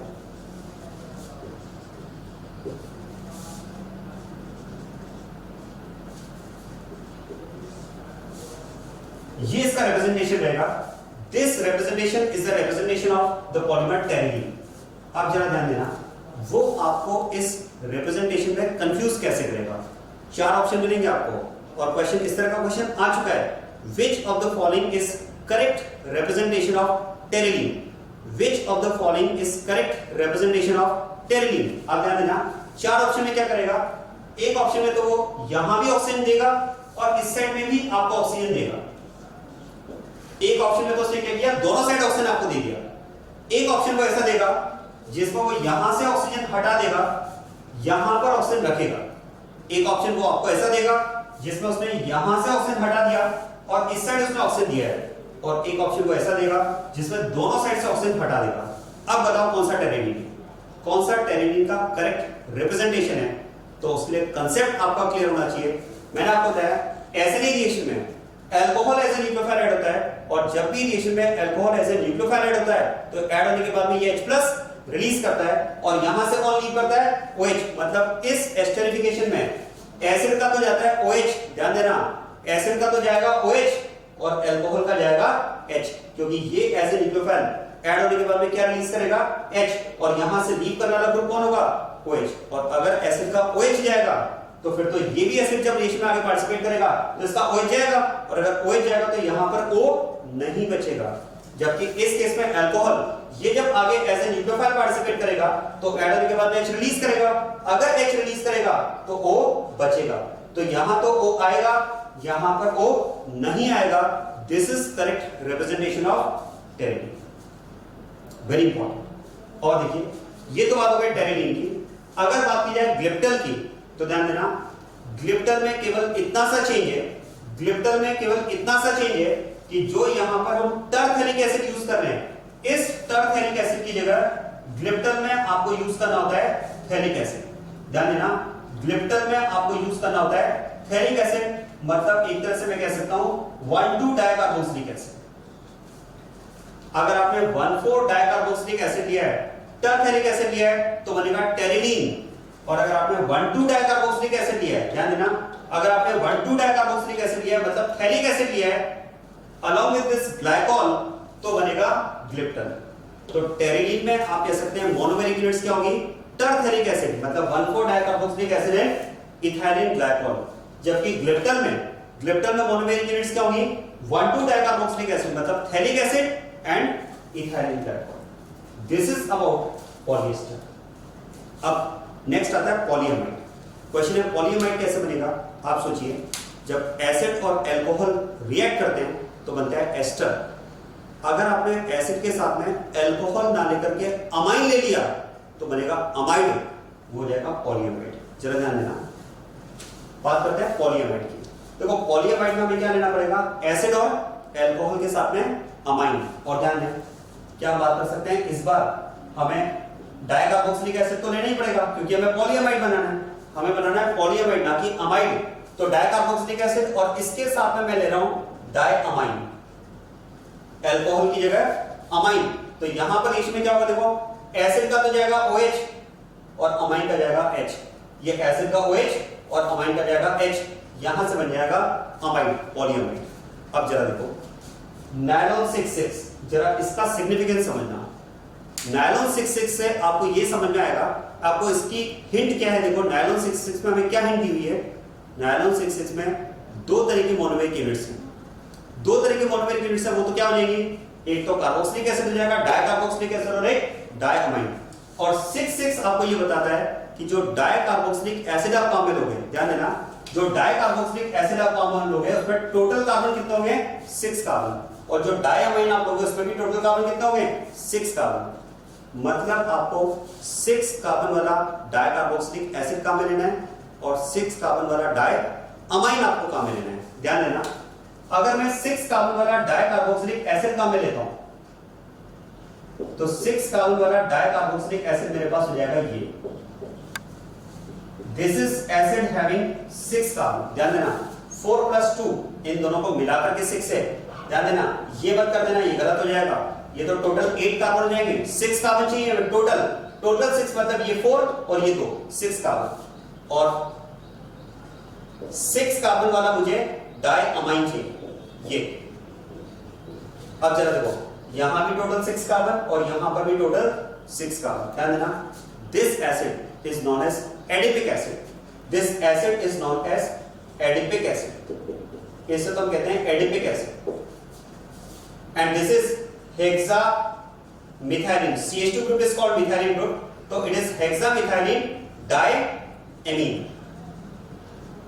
मतलब आप कह सकते हैं नायलॉन 66 की मोनोमेरिक यूनिट्स क्या होंगी, एडिपिक एसिड और हेक्सामेथाइलिन डायमीन। क्या होगा देखो, एसिड का जाएगा OH, अमाइन का जाएगा H, एसिड का जाएगा OH, अमाइन का जाएगा H, ये हो जाएगा नायलॉन 66। This is nylon 66। क्या समझ में आई? और देखो बात करते हैं नायलॉन 6 की। देखो नायलॉन 6 की अगर बात की जाए तो अब इसमें 66 और 6 में डिफरेंस ये है कि नायलॉन 6 में हमें एक ही तरह की मोनोमेरिक यूनिट काम में लेना है, मतलब एक तरह से होमोपॉलीमर हो जाएगा। नायलॉन 6 में अगर हमें एक ही तरह की मोनोमेरिक यूनिट काम में लेना है तो क्वेश्चन है एक ही तरह की यूनिट काम में लेनी है और बनाना है हमें पॉलीअमाइड, और अमाइड बनाने के लिए हमें NH2 ग्रुप भी चाहिए और एसिड भी चाहिए। अब आप सोचिए, अगर आपको एक ही तरह का कंपाउंड काम में लेना है और आपको एसिड भी चाहिए और एमीन ग्रुप भी चाहिए, तो फिर तो इसका मतलब आपको अब जो कंपाउंड काम में लेना पड़ेगा वो कौन सा लेना पड़ेगा, एमिनो एसिड। मतलब एक ही कंपाउंड में NH2 ग्रुप भी प्रेजेंट होगा और एसिड भी प्रेजेंट होगा, and 6 will represent number of carbon in that amino acid. मतलब अब आपको काम में लेना पड़ेगा 6 कार्बन वाला अमीनो एसिड। सुनिए,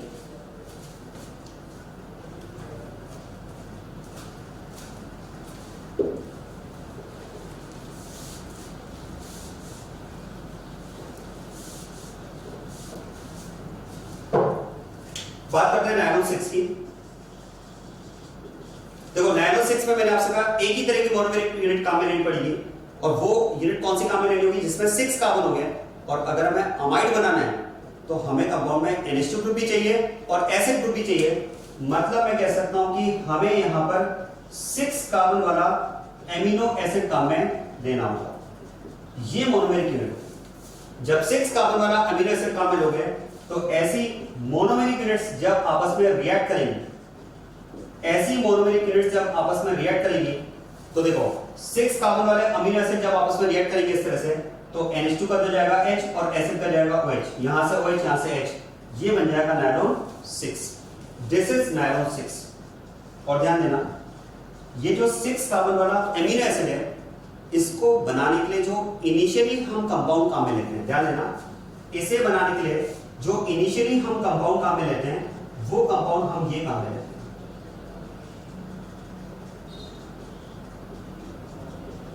इसे बनाने के लिए इनिशियली हम ये कंपाउंड काम में लेते हैं 1 2 3 4 5 6 साइक्लिक अमाइड।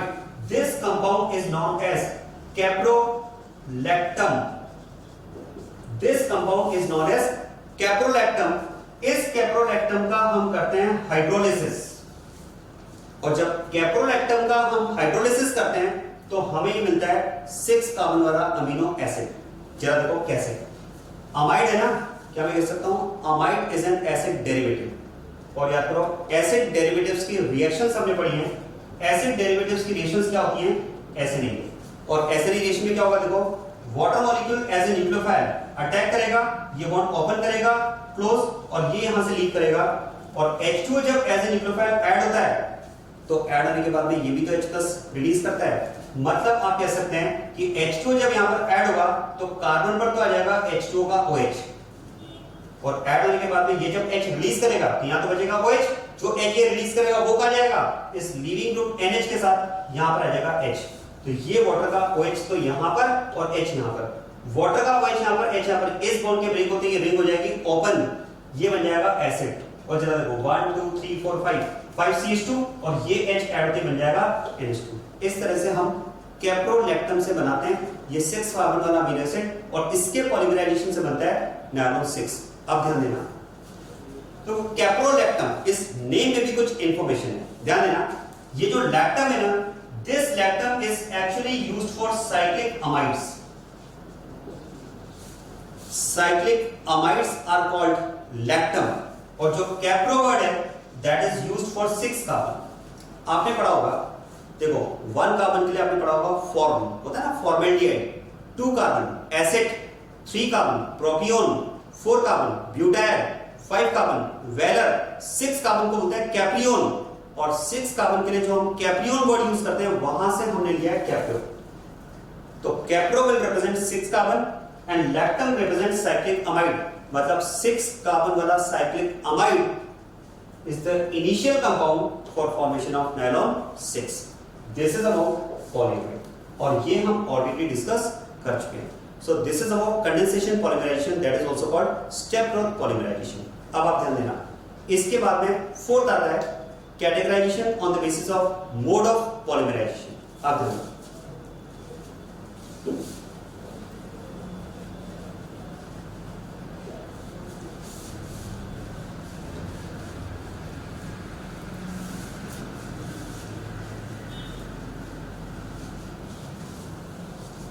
देखो अगर बात की जाए मोड ऑफ पॉलीमराइजेशन की, ये तो हो गया categorisation on the basis of mode of polymerisation, और अब आता है categorisation on the basis of intermolecular forces of attraction. ध्यान देना, on the basis of IUPAC, intermolecular forces of attraction, और इसमें हमारे पास टोटल 4 कैटेगरीज हैं। एक तो बात करते हैं इसमें elastomer, second is fibre, third is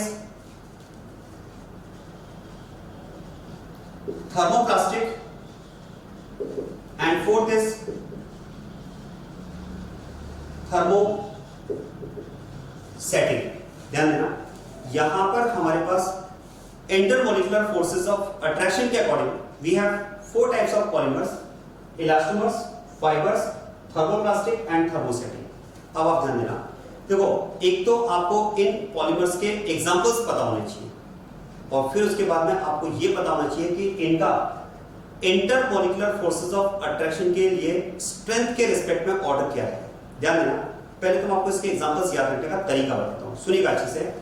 देखो इलास्टोमर्स की अगर बात की जाए तो जितने भी रबर्स होंगे वो आपको इलास्टोमर्स के एग्जांपल्स में याद रखने हैं। देखो all rubbers will be elastomers. Rubbers कितने हैं? 5 एग्जांपल आपको याद रखने हैं, natural rubber, synthetic rubber, natural rubber, vulcanised rubber, Buna and neoprene rubber. तो टोटल रबर आपको याद रखने हैं 5, और वो किस में जाएंगे? इलास्टोमर्स में। ध्यान देना, फाइबर्स की अगर बात की जाए तो फाइबर्स में आप एग्जांपल याद रखेंगे polyamide and polyesters. Polyamide and polyesters are examples of fibres. Thermosetting में ध्यान रखना, थर्मोसेटिंग में आप एग्जांपल्स याद रखेंगे क्रॉसलिंक पॉलीमर्स के। और याद करो क्रॉसलिंक पॉलीमर्स का क्रॉसलिंक क्या था? CH2 group. CH2 ग्रुप कहां से आया था? फॉर्मेल्डिहाइड से। मतलब मैं बात कर सकता हूं पॉलीमर्स ऑफ फॉर्मेल्डिहाइड। क्या बात समझ में आ रही है? और इसके अलावा बाकी जो एग्जांपल हैं उनमें से mostly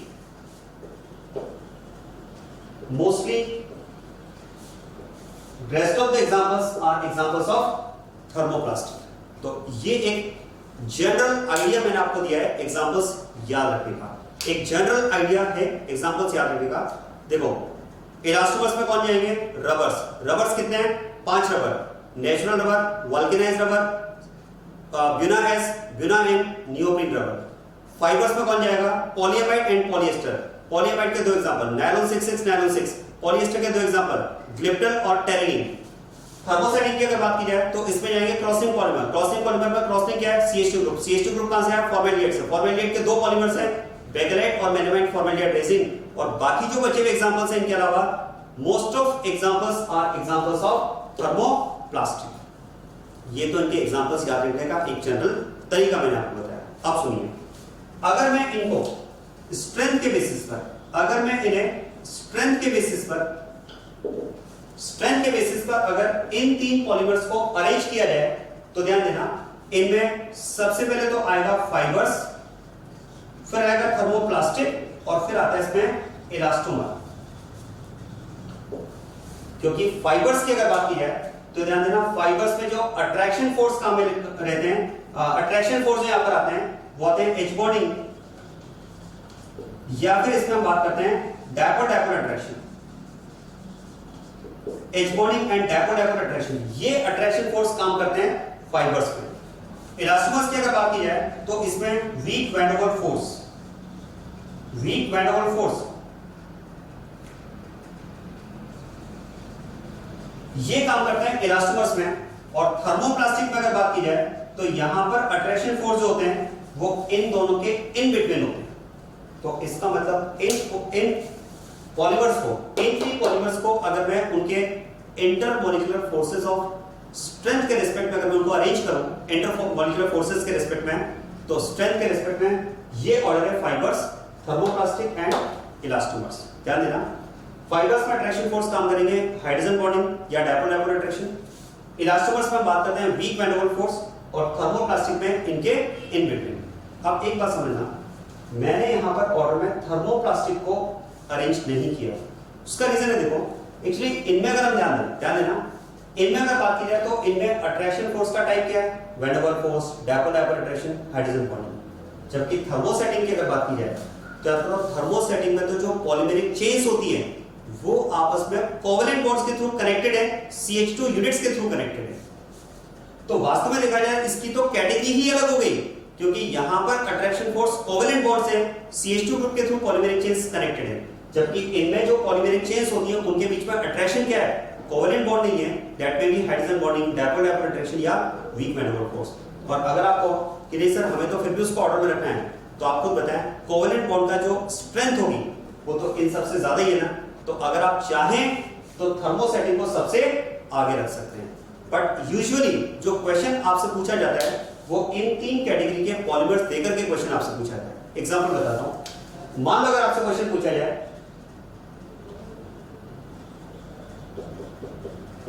Guna S nylon 6 and polyvinyl chloride.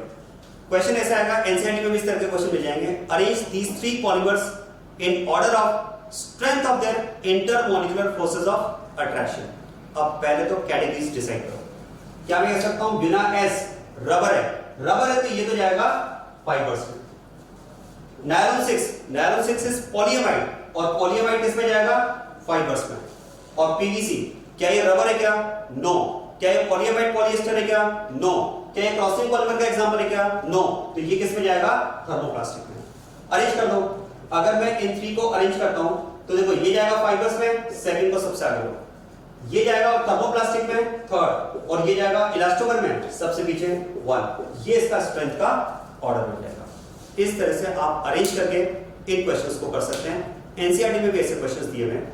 अब एक लास्ट पॉइंट, कैटेगराइजेशन तो हमने कंप्लीट कर लिया on the basis of source, on the basis of structure, on the basis of mode of polymerisation and on the basis of intermolecular forces of attraction. एक last category में discuss कर रहा हूं, biodegradable polymers. देखो biodegradable polymers की अगर बात की जाए तो ऐसे पॉलीमर्स जो ऑटो डिग्रेड हो गए, बायोडिग्रेडेबल हो गए।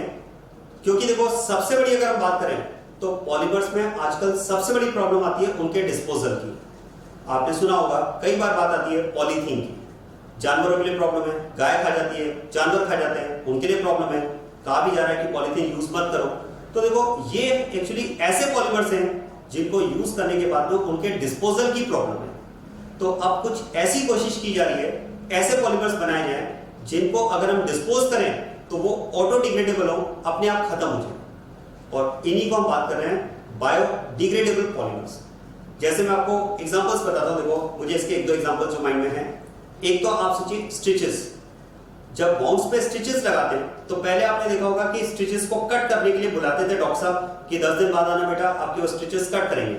लेकिन अब जो स्टिचेस हम यूज करते हैं यूजुअली ऐसे स्टिचेस होते हैं जो इनके लिए आपको कट करने के लिए जाने की जरूरत नहीं होती है, वो अपने आप डिग्रेड हो जाते हैं, बायोडिग्रेडेबल पॉलीमर। या अगर हम बात करें जब मेडिसिन की एक बहुत ही स्मॉल क्वांटिटी पेशेंट को देनी होती है तो ऐसे कैप्सूल्स होते हैं जिनकी प्लास्टिक कोटिंग होती है, अंदर पाउडर होता है।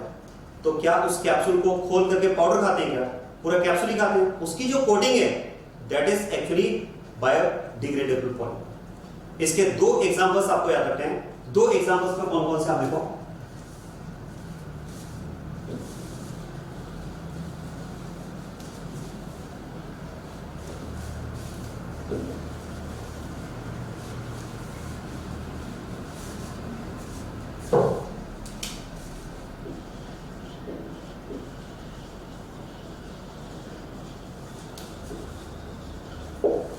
बायोडिग्रेडेबल पॉलीमर्स की अगर हम बात करें तो इसके दो एग्जांपल्स इंपॉर्टेंट है।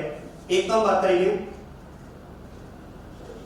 PHBV, polyhydroxy butyrate valerate. ध्यान देना, पॉलीहाइड्रोक्सी ब्यूटारेट वैलेरेट क्या होगा।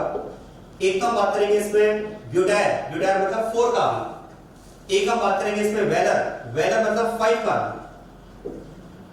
ध्यान देना, एक तो हम बात करेंगे इसमें वैलर, ध्यान देना वैलर मतलब 5 कार्बन, और ब्यूटाइल की अगर बात करें तो मतलब 4 कार्बन। और H for hydroxy, H is for hydroxy.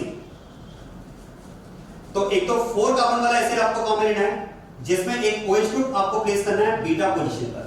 ध्यान देना, प्रिंसिपल फंक्शनल ग्रुप जिस कार्बन से बॉन्डेड है वो alpha carbon and next carbon is beta. तो ये हो जाएगा बीटा पोजीशन, बीटा पोजीशन पर OH ग्रुप। तो एक तो हमें ऐसा हाइड्रोक्सी एसिड का लेना है जिसमें 4 कार्बन हो, और एक हमें ऐसा हाइड्रोक्सी एसिड लेना है जिसमें 5 कार्बन हो, इसके भी बीटा पोजीशन पर OH group. This is hydroxy valeric acid and this is hydroxy butyric acid. 4 carbon for butyr and 5 carbon for valer, और जैसा मैंने आपसे कहा 6 कार्बन फॉर कैप्रियोन।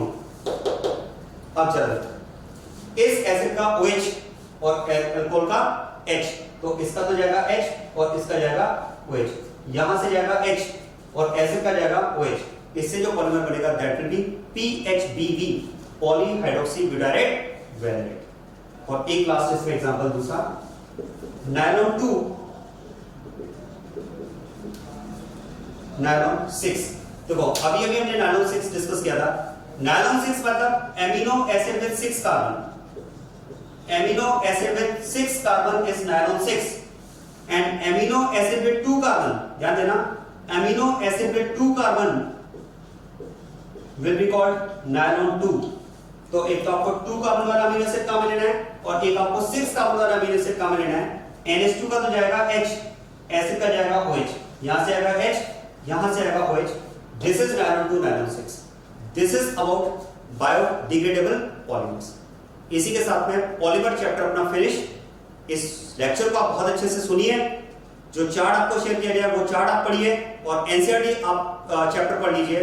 आपका क्वेश्चन बहुत अच्छे से तैयार होगा। जो नीट में एग्जाम्स में क्वेश्चन आने की प्रोबेबिलिटी है वो सारे कंसेप्ट्स मैंने एग्जांपल्स के साथ में यहाँ पर कवर किए। Thank you everyone.